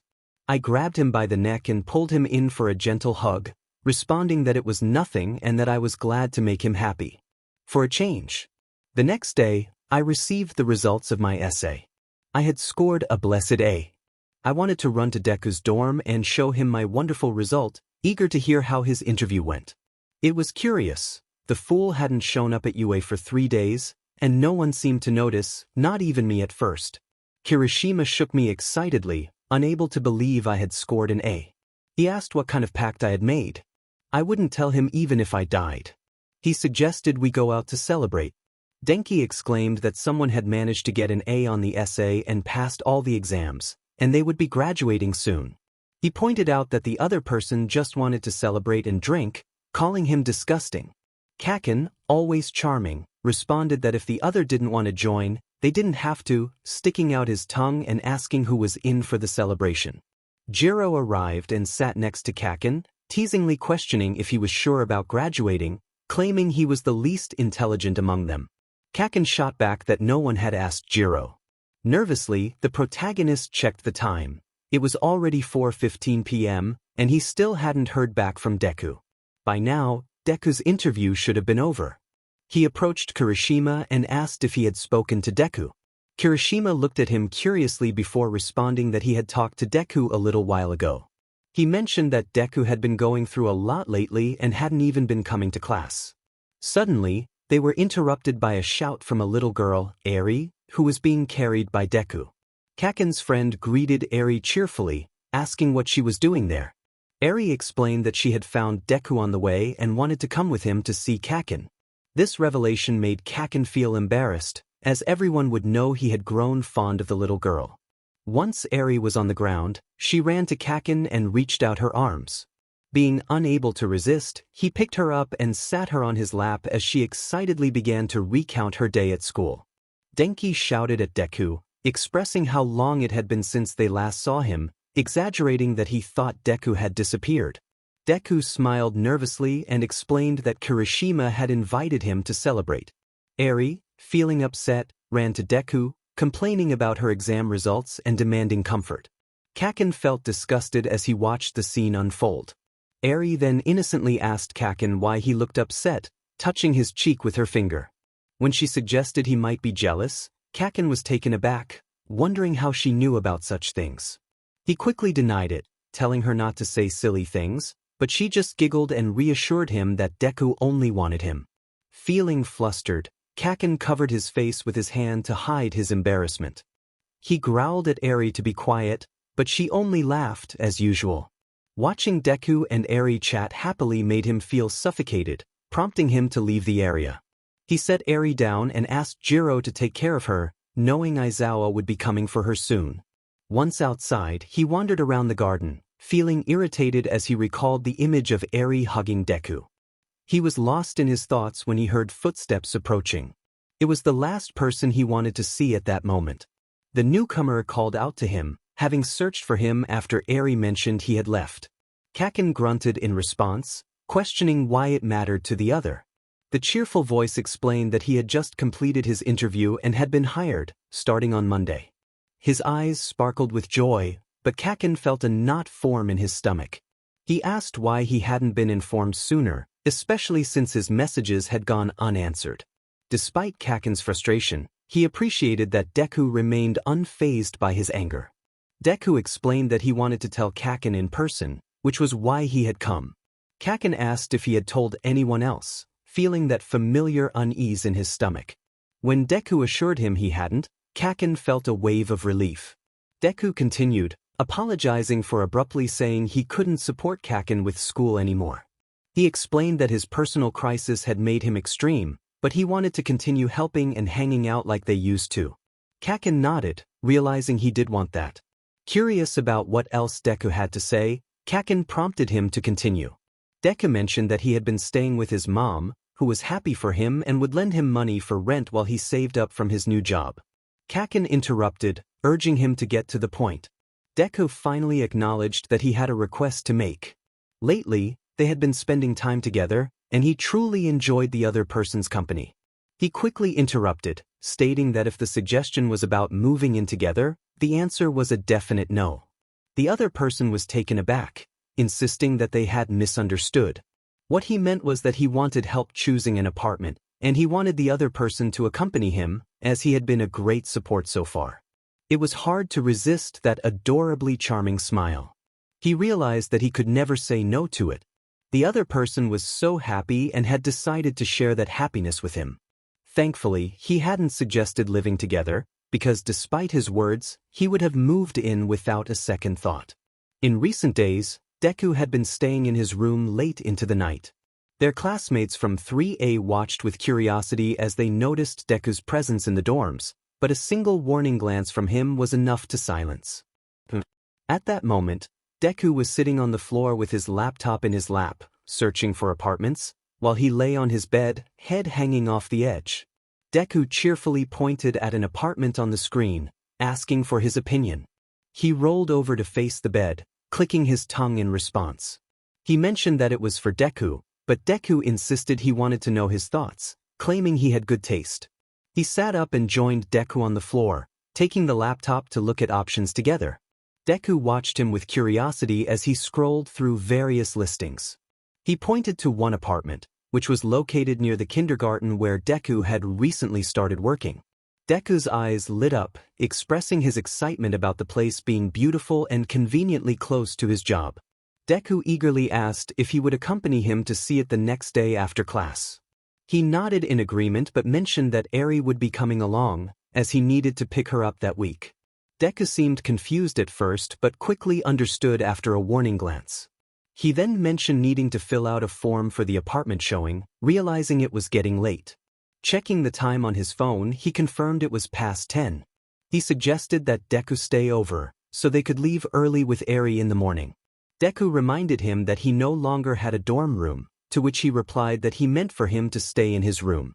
Deku was hesitant, worried about where they would both sleep, but he insisted he could manage and wanted to get some rest. Training had ended early, and he was unsure how to pass the time before picking up Deku. The weather was dreadful, with heavy rain and cold temperatures. He grabbed his car keys and an umbrella, heading to the responsible half-and-half student's room. He knocked on the door, and it opened instantly. He greeted the other person, asking if he could borrow an umbrella. The other student raised an eyebrow, glancing at the one in his hand. He grumbled, realizing he had been caught. Just as he was about to leave, the other student told him to wait and close the door. Moments later, he returned with a purple umbrella, cautioning him to take care of it. Thanking him reluctantly, he left, only to hear the other student call out loudly to take care of his friend. He chuckled to himself, knowing that one day he might just lose his patience with the other student. Once outside, he tossed the umbrellas into the back seat and drove cautiously through the rain. He decided to stop at a cafe, thinking that Izuku would be hungry after work, and since they were heading straight to the apartments, it would be good to grab something for Eri too. He bought a couple of sandwiches and a slice of cake. On his way back to the car, he noticed a store selling winter coats and accessories. He balanced the paper bag in his mouth while retrieving his car keys. After placing the food in the back seat, he returned to the store to buy something warm for Eri, and he decided to get a scarf for Deku as well. He had saved quite a bit of money from internships and allowances from his parents during his teenage years. He had never spent money frivolously, so he had a decent amount saved up. Perhaps it was time to spend a little on a good cause. When he arrived, Eri jumped into his arms, her excitement never failing to brighten his day. Deku greeted him, commenting on the terrible weather and questioning if it was a good idea to go out. He reminded him that they had already agreed to it. Deku hesitated, mentioning he didn't have an umbrella, but he quickly offered his own. As they made their way to the car, he carefully secured Eri in the back seat with her seatbelt.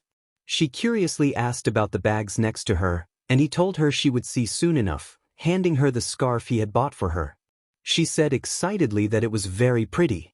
"You're welcome, little one," I replied, handing her the sandwich. "Eat up because you'll be home late. I also got you cake, but that's for later," I added, and she nodded enthusiastically, unwrapping it and taking a bite. "Thank you so much," she said with her mouth full. I winked at her and closed the door to head to my place. As I got into the car, I handed both bags to Deku. "Should I take care of them?" he asked, looking a bit confused. "No, idiot," I replied. "They're for you except for the cake. That's for the little one in the back," I said, pointing with my thumb. When he opened the first bag and found the sandwich, he looked at me gratefully. "Thanks, seriously, I haven't eaten anything since morning," he said. I rolled my eyes as he opened the other bag and gasped. "𝐃𝐞𝐤𝐮, that wasn't necessary," he exclaimed. "Shut up and put it on," I told him. "It's cold." Eri cheered from the back seat. I glanced at her in the rearview mirror. "Shut up and put it on." She repeated, and I widened my eyes. 𝐬𝐨𝐬𝐫 would be furious with me. 𝐃𝐞𝐤𝐮 was giving me too much attention, and that wasn't good for my heart. "You tell me when we can leave. The apartments aren't far," he indicated. "Take your time." He looked relaxed quite a bit. It was confusing me a lot. He lent me his umbrella, bought me food, and even got me a scarf to keep warm. And then, out of the blue, he said, "You're a bit cute, you know?" "What?" I asked, startled. "Were you watching me?" "I guess so," he replied, resting his cheek on the steering wheel. "I didn't even notice. I'm sorry." He seemed quite calm. I liked this 𝐃𝐞𝐤𝐮, relaxed, honest, and easygoing. He even smiled. I liked to fantasize that this 𝐃𝐞𝐤𝐮 was just for me, that only I knew this side of him. "It's okay," I replied, continuing to eat my sandwich. "But it's true," he continued, to my dismay. "You have long eyelashes and those big eyes. And your freckles make you look too adorable." Okay, I responded nervously. "You're handsome too," I returned the compliment to stop feeling awkward. "I know," he replied arrogantly. "People tell me that a lot." And then he added, "But don't go falling in love with me." I almost choked on a piece of my sandwich, but I played it off well. "Don't say silly things." "Are you done?" he asked, still resting his cheek on the steering wheel. He looked extremely calm, almost sleepy. "Yep," I replied. "We can go now." "Perfect," he said, starting the car. When we arrived at the building, the rain had stopped, and I decided that this time I would carry Eri in my arms. She was a big girl already, almost 6 years old. But she was quite spoiled by everyone. She was our little baby, and we would enjoy her for as long as we could. 𝐃𝐞𝐤𝐮 saw us. He made a strange face. "Let me take a picture," he said as he pulled out his phone. And that's what he did. He took about 10 pictures of us, actually. We entered the building, and a woman no older than 25 was waiting for us. Suddenly, I realized something. We looked like a little family. The thought made me blush. "What are we doing here?" Eri asked as we followed the young woman. "I'm going to rent an apartment, little Eri," I replied. "But because I need a place to live." "For what?" "Well, for just then, we arrived at a door that looked like my apartment, as the woman stopped in front of it, and 𝐃𝐞𝐤𝐮 took Eri from my arms. "Come on, little one," he said. "We'll let the nerd sort out his business." Then he turned to me. "We'll be in the lobby. I'm sure I saw a huge fish tank that will drive this little one crazy," he said, referring to Eri, and I nodded. The woman opened the door, and we stepped into the apartment. It was nice and spacious, with a small kitchen and a furnished living room, which suited me perfectly. "You have a lovely family," she said cheerfully, and I almost choked on my own saliva. "And no, we're not," I started, but she interrupted me. "You have nothing to be ashamed of," she assured me, and I decided to let it go. She would realize her mistake on her own. "Come, let's go to the kitchen so I can show you the contract and you can sign it if you want," she said. With that, I followed her. "Is it really now, old man?" I saw Eri laughing at each new colorful fish she discovered. "Fine. Just when I'm busy taking care of your little one, you pull me into this." I hung up the call. I saw Deku enter the lobby. "What's going on?" he asked. "Izawa wants me to take Eri back because he has to do something," I complained. I didn't pay much attention, to be honest. "What a shame." He pouted. "I wanted us to celebrate." "Celebrate what?" I asked. He just shook the keys he had in his hand. "Did you sign the contract?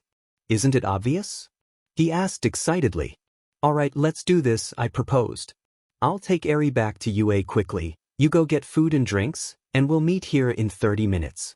How does that sound?" "Deal." I went straight to Eri, lifted her under her arms, placed her on my shoulders, and ran as fast as I could. 25 minutes later, I was back at Deku's new apartment building. "𝐾𝐿!" I heard him shout. He looked exhausted, apparently having run. "You beat me." He pouted. "That's because I'm faster than you, useless." We found ourselves in a sort of improvised picnic inside the apartment. Deku had done a great job with the shopping. He had wings with sauce, ice cream, and a couple of bottles of wine. He poured me some in a glass since he didn't have any cups or anything in the kitchen yet, to be honest. "This wine is delicious," I pointed out. "Isn't it?" he said excitedly. "I had it with Ochako the other day, and I loved it." I decided to change the subject for the sake of my emotional stability. "How have you been with the kids?" "Oh, super well," he replied cheerfully. "I thought it would be harder and that they would kick me out in 2 days, but I've been there almost a week, and I'm still alive." I nodded while taking a wing and dipping it in the sauce. "Although I would also like to check out some hero agencies. After all, I should make use of my license," he mentioned. "Is that what you want?" I asked. "Yep, I mean, I'm doing something I'm quite good at and that makes me happy, so I guess I'm ready to reconcile with my dream." "All right," I said, then I noticed his eyes starting to droop. "Are you okay?" "You shouldn't drink too much," I advised him, "because I swear I'll kill you if you vomit on me." "𝐾𝐿, don't remind me," he complained. "Even if it doesn't seem like it, I'm still very embarrassed." I smiled at him. In a way, I was grateful for that incident. If it weren't for that, the idiot and I wouldn't be spending time together like this. Perhaps we wouldn't have even spoken to each other again. We continued chatting for a while about trivial matters, sharing childhood anecdotes and discussing my plans after graduation. I had intended to start my own agency, and I shared that with him. The more time I spent with him, the more I liked him. I wanted to keep getting to know him, to keep listening to him, and to see him smile. At some point, he accidentally knocked over my glass of wine, causing quite a mess. It was clear he had overindulged. I began to clean up the disaster and told Deku to stay seated on the sofa while I stepped out of the apartment to find a place to dispose of the trash. As I entered the hallway, I encountered the same woman who had assisted us earlier in the day. I greeted her and asked where I could throw everything away. She pointed out a trash bin outside, explaining that the one on the left was for recyclables. She then looked at me for what felt like an eternity before adding an unnecessary comment about how attractive I was and how lucky my boyfriend was. Confused, I decided to ignore her remark and hurried back to the apartment. Upon returning, I found Deku lying awkwardly on the sofa, his legs propped up on the backrest and his head nearly touching the floor. He exclaimed with excitement upon seeing me, thinking I had abandoned him. I took the bottle from the floor, moving it out of his reach, and told him no more wine for the night. He protested, whining that he wanted to keep drinking. I rolled my eyes, finding him irritating at times, and went to check the fridge. To my surprise, I found bottled water, a fortunate discovery since the apartment owners were quite accommodating to their new tenants. I poured him a glass and handed it to him. He took it reluctantly, complaining that it didn't look like wine and making a face at the taste. I asked him when he had ever drunk river water, to which he replied it was in a dream. He stuck out his tongue and declared he would drink it anyway before lying face down on the sofa. I gently pulled him up, insisting he couldn't fall asleep there, and that I would take him home. Suddenly, he wrapped his arms around my neck, practically hanging on to me and demanding to be carried. Frustrated, I pushed him away but couldn't help but find him adorably silly at that moment. I draped one of his arms over my shoulder and dragged him off the sofa. Out of nowhere, he commented on how handsome I was, freezing me in place. He mentioned my height, my recent kindness, and how much he liked my voice. Did that idiot know what he was saying? I felt his arms slip from my shoulders, and his face came dangerously close to mine. He simply said my name before leaning in and knocking me backward onto the floor, landing on top of me. He brought his face close to mine, and I felt his soft lips press against mine. I closed my eyes instantly. Before I knew it, he was kissing me, and I was taken aback by how soft his lips were and how they tasted faintly of wine. I began to feel lightheaded from the lack of air, as if I were dreaming. I felt at peace, yet my heart raced. I closed my eyes tighter, wanting the moment to last forever. I felt guilty because Deku was too tipsy. The last thing I wanted was for him to regret this or feel like he had done something wrong. I wanted him to be aware of this moment, intoxicated only by the kiss, just as I was. I was confused, unsure of why he was kissing me. I didn't know if these were his true feelings, if it was something he did when drunk, or if he had mistaken me for someone else. But at that moment I felt like I was on cloud 9. I cupped his cheek, marveling at how soft he was, and made the catastrophic mistake of opening my eyes. He had his eyes closed, his cheeks slightly flushed, and his long eyelashes resting adorably on his cheeks, with his freckles so close. I never wanted to separate from him, but unfortunately he broke the kiss. He lifted his face and looked directly into my eyes for a few seconds, his lips swollen, and I felt like I could die right there. Suddenly, he collapsed onto me, having fallen asleep. And I was in trouble.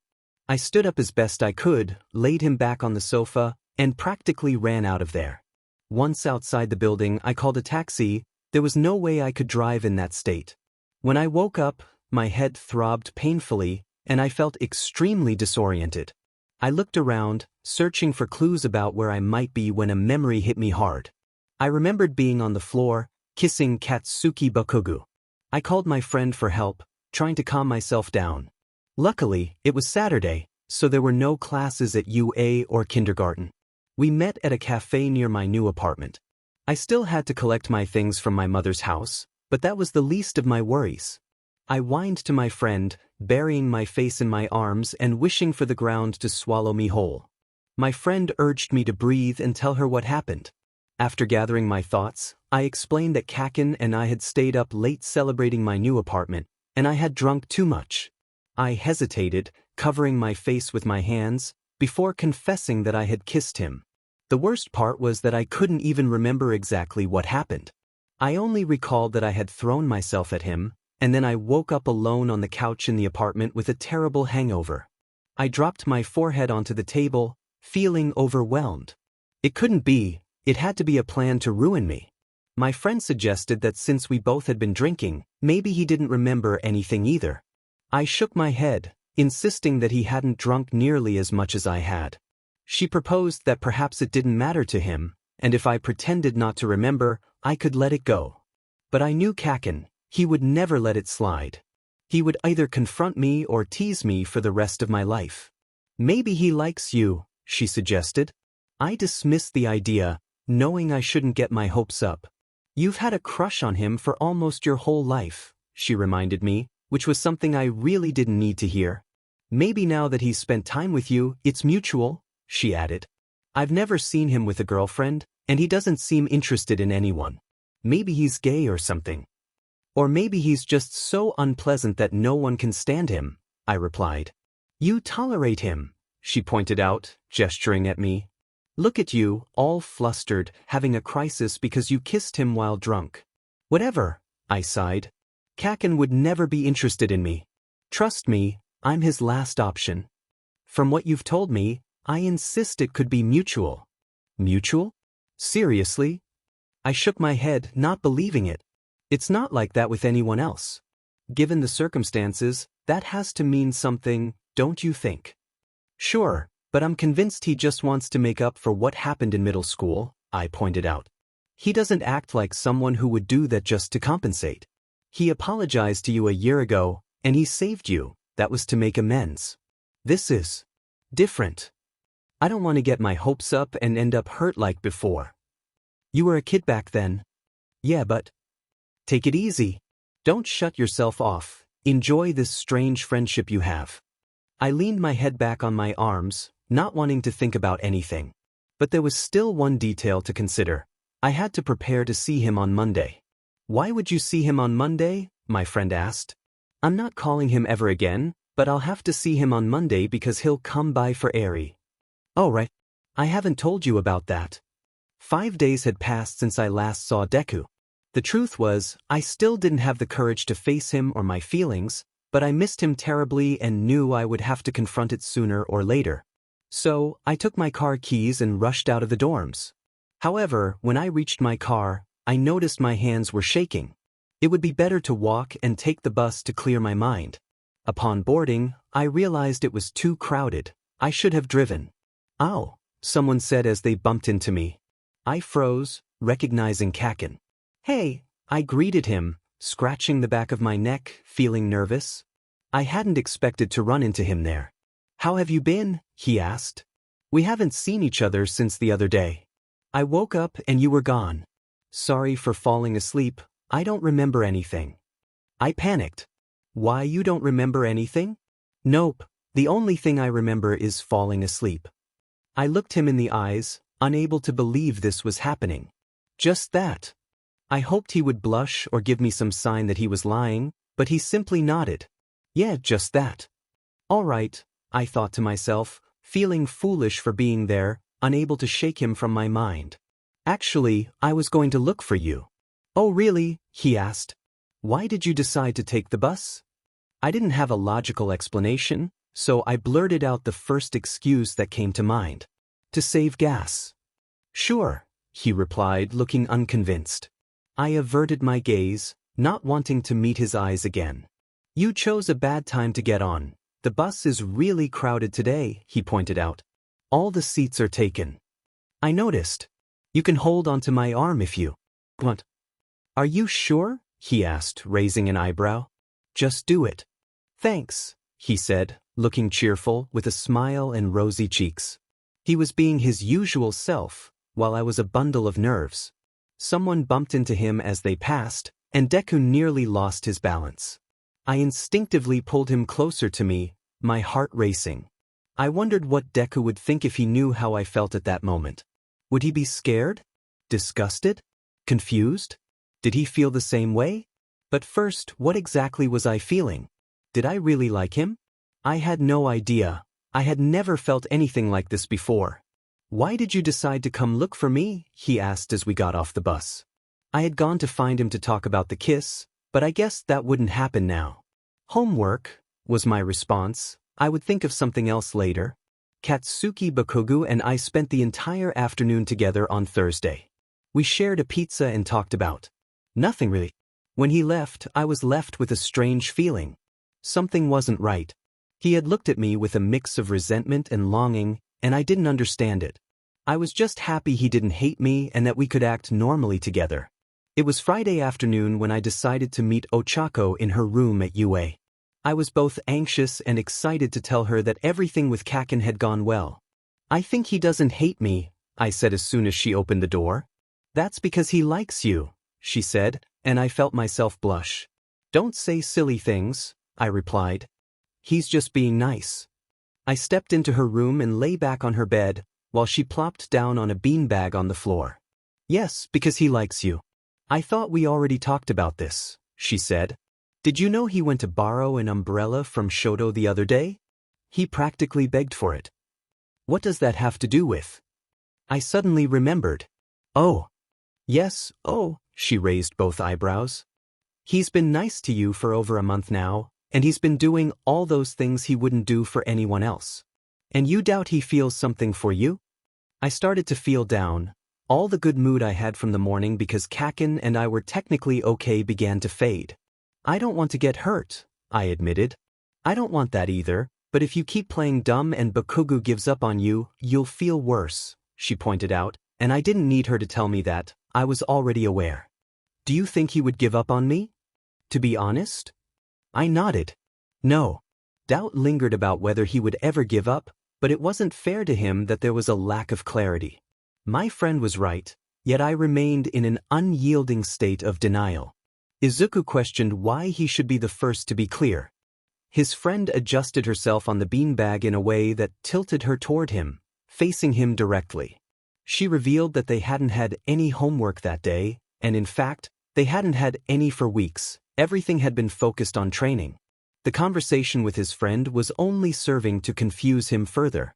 He felt content in his unrequited love, free from worries and misunderstandings, simply existing with the notion that it would never be mutual. Yet here he was, a tangled mess of emotions, heart racing and without answers. He asked if it was true, wondering why 𝐃𝐞𝐤𝐮 had lied. She confirmed that 𝐃𝐞𝐤𝐮 had likely intended to confront him, but he had claimed not to remember anything. Izuku speculated that 𝐃𝐞𝐤𝐮 might have come to tell him they could no longer see each other, and by pretending not to remember the kiss, it had become unnecessary. He admitted to having a lot of fear, as 𝐃𝐞𝐤𝐮 had always been someone he liked. The last thing he wanted was to get his hopes up only to find out he wasn't liked in return or that he was being used. He buried his face in the mattress, expressing his desire to avoid pain and confusion, realizing he might be catastrophically misinterpreting the situation. His friend insisted that he should talk to 𝐃𝐞𝐤𝐮, as it was the only way to clarify everything. Izuku stubbornly refused, but she urged him, emphasizing that he was no longer a child but a graduate who could take charge of his life. She handed him 3 tickets she had won for the aquarium, suggesting he invite 𝐃𝐞𝐤𝐮 and Eri as a perfect excuse to talk. The next morning, Izuku was jolted awake by a small voice reminding him of his promise to take care of Eri for the weekend. He had forgotten about that commitment. As he rubbed his eyes, he playfully warned Eri not to pull his hair. She smiled back at him, and he asked when she had arrived. Eri revealed she had just come in and had chosen to come straight to his room because she didn't want to be alone. After brushing his teeth, he contemplated whether it would be a good idea to take Eri to the park, realizing that entertaining a young child could be complicated.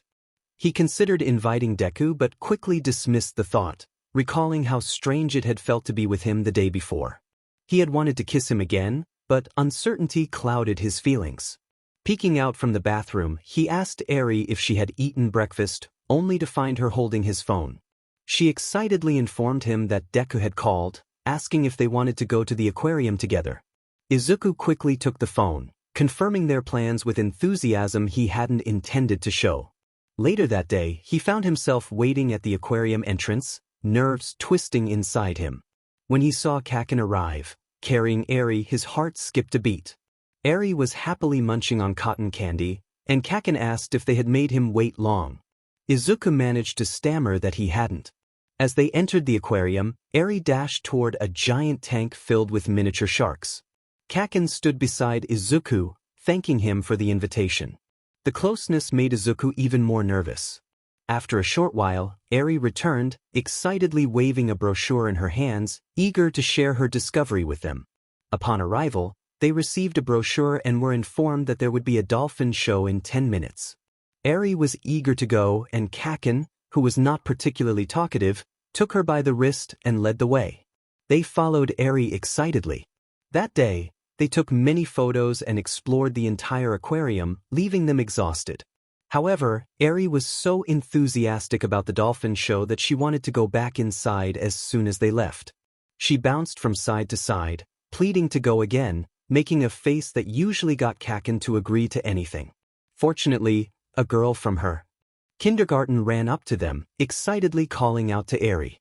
They exchanged greetings, and the girl invited Eri to join her and her mother for the dolphin show. Eri, thrilled at the prospect, asked 𝐃𝐞𝐤𝐮 if she could go. 𝐃𝐞𝐤𝐮 picked her up and headed toward the girl's mother. After a brief conversation, he crouched down to Eri's level, and she hugged him before eagerly linking arms with her friend's mother. 𝐃𝐞𝐤𝐮 returned to where the narrator stood, expressing gratitude for the invitation and admitting he had no idea how to entertain Eri. The narrator remarked on Eri's energetic and happy nature, and 𝐃𝐞𝐤𝐮 reflected that she deserved joy after everything she had been through. He then looked into the narrator's eyes, saying Eri reminded him of someone. They moved to a large display featuring turtles and jellyfish, which was truly beautiful. They stood in silence for a while, but the narrator couldn't shake the feeling that they needed to confront something important. Just as doubt crept in, 𝐃𝐞𝐤𝐮 broke the silence, asking if the narrator was okay. When the narrator responded affirmatively, 𝐃𝐞𝐤𝐮 pointed out that they were quieter than usual, which was unusual for them. The narrator teased 𝐃𝐞𝐤𝐮 about his own lack of chatter, noting that he usually shouted expletives. 𝐃𝐞𝐤𝐮 laughed, denying he ever used vulgar language. The narrator shifted their gaze back to the display, and 𝐃𝐞𝐤𝐮 asked if they had been to the aquarium before. The narrator admitted they hadn't, and as they spoke, 𝐃𝐞𝐤𝐮's pinky brushed against theirs. 𝐃𝐞𝐤𝐮 confessed he had never thought he would come to such a place, as it didn't interest him. He paused for a moment before turning to the narrator with a serious expression, stating he had something he wanted to ask. The narrator felt a surge of panic at the thought of what 𝐃𝐞𝐤𝐮 might bring up. 𝐃𝐞𝐤𝐮 mentioned something that had been on his mind since the previous week, and the narrator felt a wave of anxiety wash over them. 𝐃𝐞𝐮 clarified that it was about a time when the narrator had been drunk. The narrator protested, claiming they didn't remember anything, but 𝐃𝐞𝐮 pressed on, suggesting that the narrator had been acting nervous since that day. 𝐃𝐞𝐮 leaned closer, questioning whether the narrator had truly forgotten the kiss they shared. The narrator attempted to play it off, but 𝐃𝐞𝐮 insisted on honesty, asking why they had pretended not to remember. The narrator felt cornered and admitted they were afraid of how 𝐃𝐞𝐮 would react, fearing it would make things awkward between them. 𝐃𝐞𝐮 expressed his frustration, revealing he had many questions since that day. The narrator apologized, feeling guilty for their actions and wondering how to make amends. 𝐾𝐞𝐤𝐮's request surprised them. He wanted the kiss back. The narrator spent a week grappling with their feelings, only for 𝐾𝐞𝐤𝐮 to reveal he remembered everything. Faced with 𝐾𝐞𝐤𝐮's adorable expression, the narrator found it hard to stay upset. They asked for the kiss back, gently holding 𝐾𝐞𝐤𝐮's neck, feeling the warmth of his skin and the softness of his hair. When their lips met, the narrator felt a rush of emotions, a sensation of melting and floating, as if they were breathing for the first time. It was clear that the feelings were not just a result of alcohol, they were genuine and deep. In that moment, the narrator realized their feelings for 𝐾𝐞𝐤𝐮 were strong and undeniable. They had spent the week confused, but after that kiss, clarity washed over them. They knew their attraction was real and profound. As the kiss ended, 𝐾𝐞𝐤𝐮's face turned bright red, and the narrator stifled a laugh. 𝐾𝐞𝐤𝐮, curious and slightly embarrassed, questioned what the narrator was doing. The narrator explained they were returning the kiss that had been taken from them, assuring 𝐾𝐞𝐤𝐮 that everything was fine between them now. 𝐾𝐞𝐤𝐮's expression shifted to one of disbelief, making him even more endearing. He asked if the narrator hated him, leaving the narrator to smile at the adorable misunderstanding.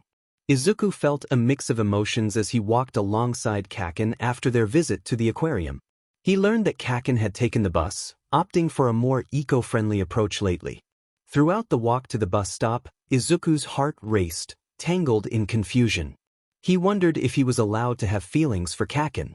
There was a time when even trying to be friends seemed out of reach. 𝐾𝐞𝐤𝐮 had kissed him back, but what did that truly mean? Izuku realized he loved 𝐾𝐞𝐤𝐮, a feeling he had harbored for as long as he could remember. But was he allowed to express those feelings? The answer felt painfully clear: no. 𝐾𝐞𝐤𝐮 suddenly broke the silence as they reached the bus stop, assuring Izuku that everything was fine between them. But nothing felt fine. Izuku's heart raced uncontrollably, and he longed to hold 𝐾𝐞𝐤𝐮's hand, to rest his head on his shoulder, wishing they could be a couple who cherished each other. Yet, he knew that was impossible. They were just friends. Friends who had shared a kiss in a moment of drunkenness and occasionally spent time together.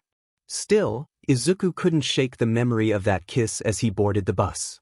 He thought about how sweet it had been all the way home, especially when he saw 𝐃𝐞𝐤𝐮 asleep with Eri resting on his lap. The image filled him with warmth, and he imagined how wonderful it would be to see that every day. He considered confessing his feelings as the bus stopped in front of his building, but 𝐃𝐞𝐤𝐮 was asleep, so he quietly exited. Once in his apartment, lying on his bed just before drifting off, he received a message from 𝐃𝐞𝐤𝐮 thanking him for the day and wishing him good night. Izuku couldn't help but think about how happy he would be to kiss 𝐃𝐞𝐮's lips again, even just once more. He felt foolish for kissing 𝐃𝐞𝐤𝐮 on a whim, but he had finally come to terms with his feelings. The problem was he had no idea what 𝐃𝐞𝐤𝐮 felt. After that night in 𝐃𝐞𝐤𝐮's apartment, it seemed a little obvious that 𝐃𝐞𝐤𝐮 had feelings for him too. After all, he had kissed him, which had to imply at least some attraction. Izuku was at a loss for what to do next, but the idea of confessing his feelings lingered in his mind. The worst that could happen was 𝐃𝐞𝐤𝐮 blushing and running away. Izuku would reassure him that it was okay if he didn't feel the same way, that he could handle rejection, and he would even plead to remain friends. The thought of Katsuki Bakugou begging to stay friends with the nerd made him chuckle at the absurdity of it all. When Izuku entered the classroom where he now worked, he greeted 𝐃𝐞𝐤𝐮 and asked where Eri was. A small figure clung to his leg, giggling and announcing her presence. 𝐃𝐞𝐮 smiled at her and playfully pointed out that he had come to see her. Eri, excited, ran off to play with her friends, giving Izuku a moment to look into 𝐃𝐞𝐤𝐮's eyes and tousle his hair. Izuku asked 𝐃𝐞𝐤𝐮 how his day had been, and 𝐃𝐞𝐤𝐮 seemed surprised by the attention. He replied that he enjoyed his work with the children, even if they could be a handful at times. Izuku teased him, and when he suggested they go out for dinner, 𝐃𝐞𝐤𝐮's eyes lit up with excitement. Eri, overhearing, wanted to join, but 𝐃𝐞𝐤𝐮 gently reminded her that she had school the next day. After promising to send her the location, 𝐃𝐞𝐮 told Izuku to dress warmly for the unpredictable weather. Izuku noticed 𝐃𝐞𝐮 blush, and he couldn't help but think how adorable he looked. As they arrived at the restaurant, Izuku felt a surge of anxiety. His entire class had followed him, and now he was surrounded not just by 𝐃𝐞𝐮 but also by Kirishima, Denki, Mina, Jiro, and Uraraka, who seemed to be getting too close to Deku for Izuku's liking. The sight of them laughing and joking made Izuku's frustration boil over. He couldn't help but feel like he was about to explode, caught in a whirlwind of emotions as he watched the interactions unfold. I shouted, urging everyone to stop acting like foolish 3-year-olds. They all froze, looking at me in horror. This was the last thing I needed, a scene like this. I didn't want to look bad in front of Deku, who from that moment on started to appear downcast. Yes, the only fool here was definitely me. We were walking toward where I had left my car. I nudged him gently with my shoulder and asked if he was upset. He simply replied no. I pleaded with him, apologizing for yelling, explaining that I hadn't thought it through and asking him not to be mad at me. He pointed out that I had acted without thinking. I confirmed that I had, asking if he was still upset. He insisted he had never been upset, but rather felt sad, unsure of what he had done to provoke such a reaction from me. He thought we had moved past the stage where I yelled at him. I jogged a little to get in front of him, placing my hands on his shoulders as he avoided my gaze.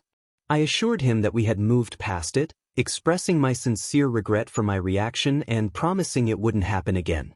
He made a move to shake off my grip and continued walking, saying it was fine and then asking why I hadn't taken Ochako home instead. Confused, I asked who he meant. He clarified, saying I should have taken her home instead of him since they were going to the same place anyway. It dawned on me that he thought I was jealous of him, which was why I had yelled. Sometimes, Deku could be so slow to catch on. I explained that Kirishima had taken everyone in his car and that I wanted to take him home. I added that this was originally planned for just the two of us, but the others had tagged along. For the first time that night, since I had messed up by yelling, he made eye contact with me. He asked if I hadn't invited them, revealing that he was also a bit sad about it. This was progress. His body language suggested that perhaps my feelings were mutual. I reassured him that the others had invited themselves, even mentioning that Uraraka hadn't wanted to come, but Mina had practically forced her to because she thought there was something between them. Deku asked if I believed that.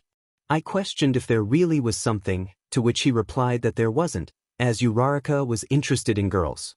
I looked at him wide-eyed, and he warned me not to make that face, as I would be shocked when I learned who she visited at the rehabilitation prison every weekend.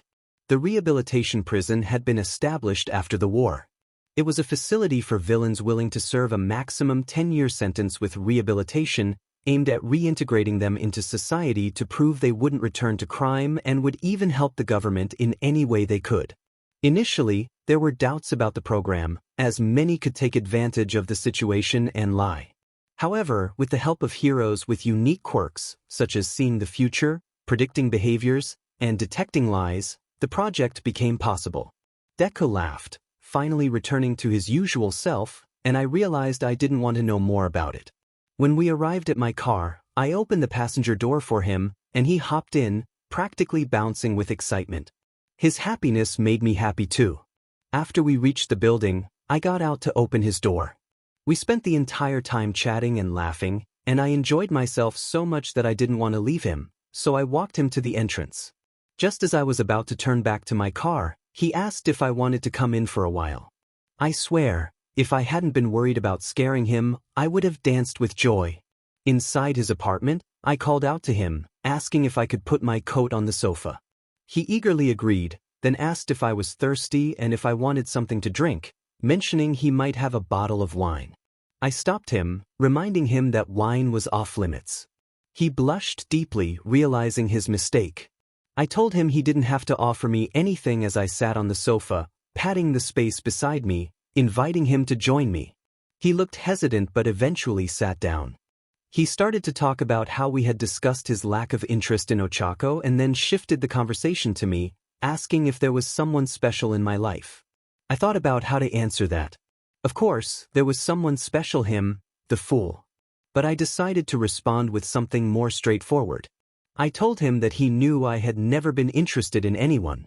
There was a time I tried to see if someone could catch my interest, but when I realized I wasn't getting anywhere, I gave up. He curled his legs up on the sofa, resting his cheek on his knees, and murmured that it was a relief. My heart skipped a beat. He looked so cute in that position, saying things that made me undeniably happy.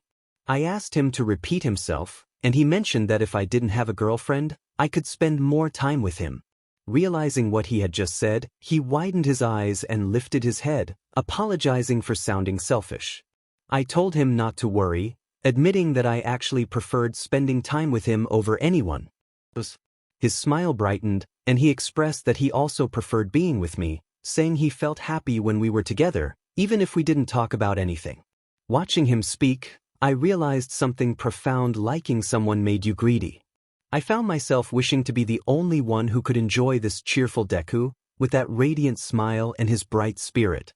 Deku shone in my eyes, and I recognized this after admitting my feelings. Everything intensified. His words became everything to me.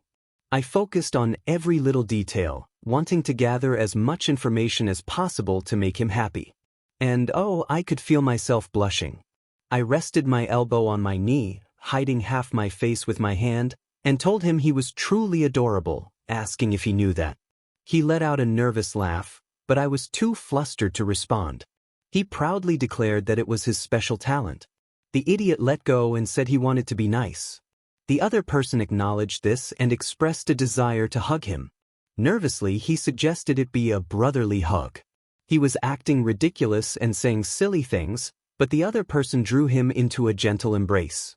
As they held each other, he felt a slight tremor, or maybe it was himself. At that point, he couldn't tell, and it didn't matter much. 𝐃𝐞𝐤𝐮, the one in the embrace, felt a strong urge to never let go. But he did. He admitted it was a bad idea and expressed that he might want to do more than just hug. The other person was confused and asked what he meant. 𝐃𝐞𝐤𝐮 then asked if he could kiss him. The other person was taken aback, asking if he knew what that implied. 𝐃𝐞𝐤𝐮 nodded, affirming that it made sense to him. He moved closer, their faces inches apart, and asked again if he could kiss him. When the other person closed his eyes, 𝐃𝐞𝐤𝐮 took that as a yes and pressed his lips against his. 𝐃𝐞𝐤𝐮 felt a rush of emotions. Kissing Deku was something he had discovered he loved.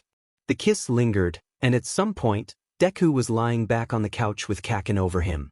When they finally pulled away, both opened their eyes. Deku looked nervous and blushing, which 𝐃𝐞𝐤𝐿 found adorable. 𝐃𝐞𝐤𝐿 took Deku's hand and kissed his wrist, then crossed his arms above his head, holding them with one hand. He looked into Deku's eyes and confessed that he liked him a lot, feeling breathless. He added that he really liked him and placed a soft kiss on his neck, letting his hand wander beneath Deku's shirt. 𝐃𝐞𝐤𝐿 had never felt this way before. He always thought he was flawed for not feeling attraction towards anyone. Yet here he was, wanting to be close to his childhood rival, the nerd he had made life difficult for until recently. He kissed Deku's neck, then his cheek, and finally his chin, moving back to his lips. But just as he was about to connect again, Deku pushed him away, asking what he was doing. He sat up on the couch, while 𝐃𝐞𝐿 fell back onto the floor, crossing his legs and looking up at him. 𝐃𝐞𝐿 reminded him that he had already said he liked him.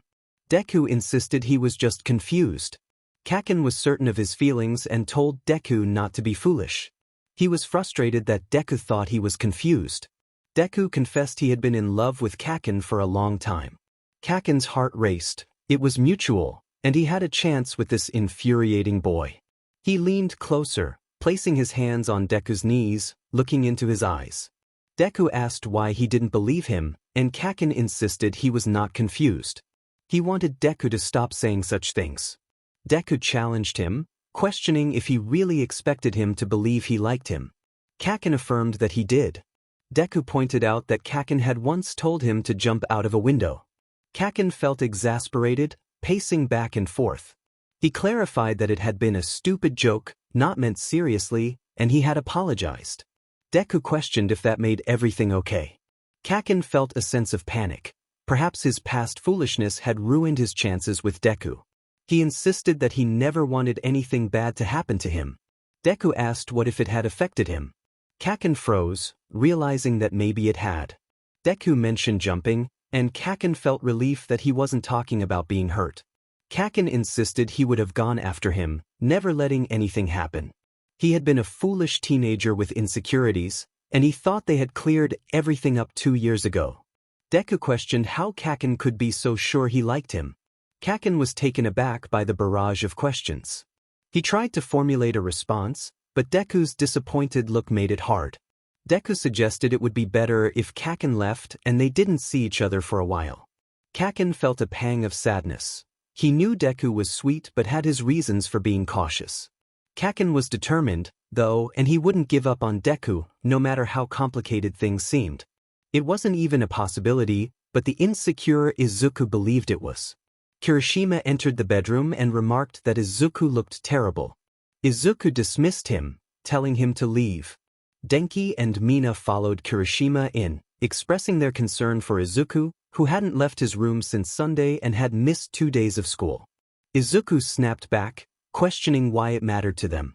Kirishima reminded him that they were friends and asked if he would share why he had been holed up like a dead man for 3 days. Izuku admitted that he had ruined everything and that the consequences of his actions over the years were finally catching up to him. He stood up, grabbed Denki by the arm, and opened the door with his free hand, demanding they leave before he lost his temper. He knew he was acting poorly, that they were only trying to help, but he wasn't in the mood to deal with anyone.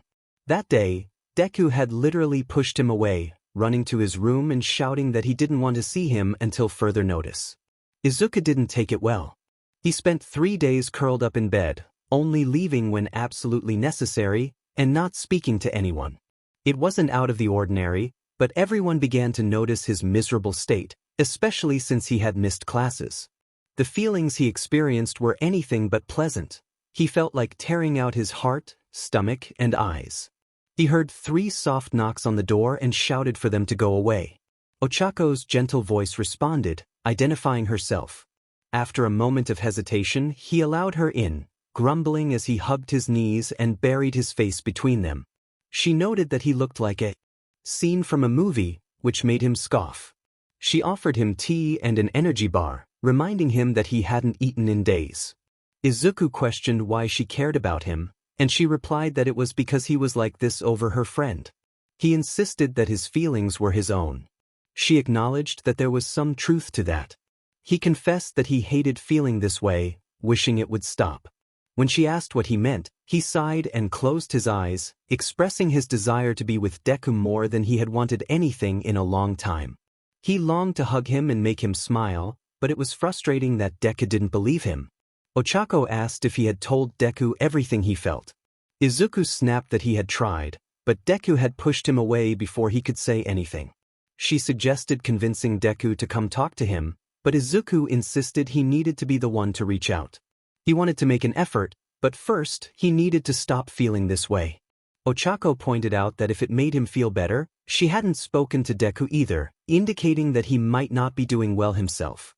The next day, Izuku returned to class, still feeling terrible but knowing he had to start regaining his composure.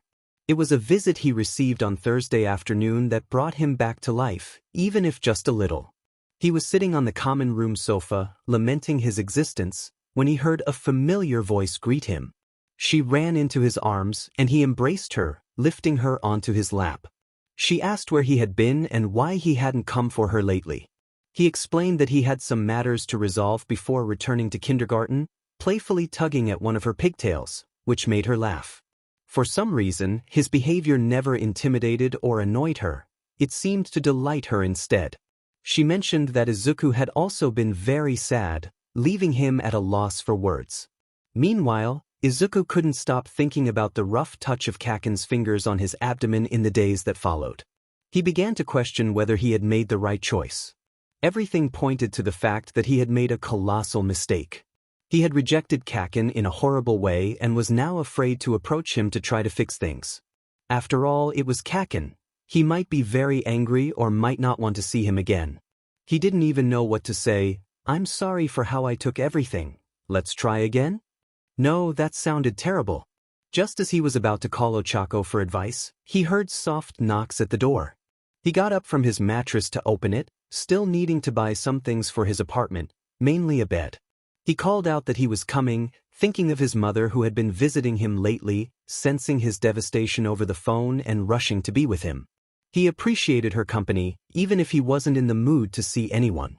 Slipping on his slippers, he opened the door, and before he knew it, strong arms wrapped around him gently. He stood there, frozen, unsure of what to do as 𝐃𝐞𝐤𝐮 sobbed, apologizing for everything he had done in the past. He expressed that it was all his fault and that Izuku's disbelief was solely on him. "I couldn't do anything but return his embrace. I was in love, and there he was, holding me and crying on my shoulder, asking for forgiveness for something that really didn't matter. Because it never did. I was never upset with him, I never felt sad about it. The only thing it caused was for me to see him as someone unattainable. It also served as an excuse to push him away because I was scared of what I felt.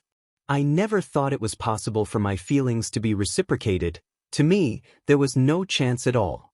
But when it happened, I froze.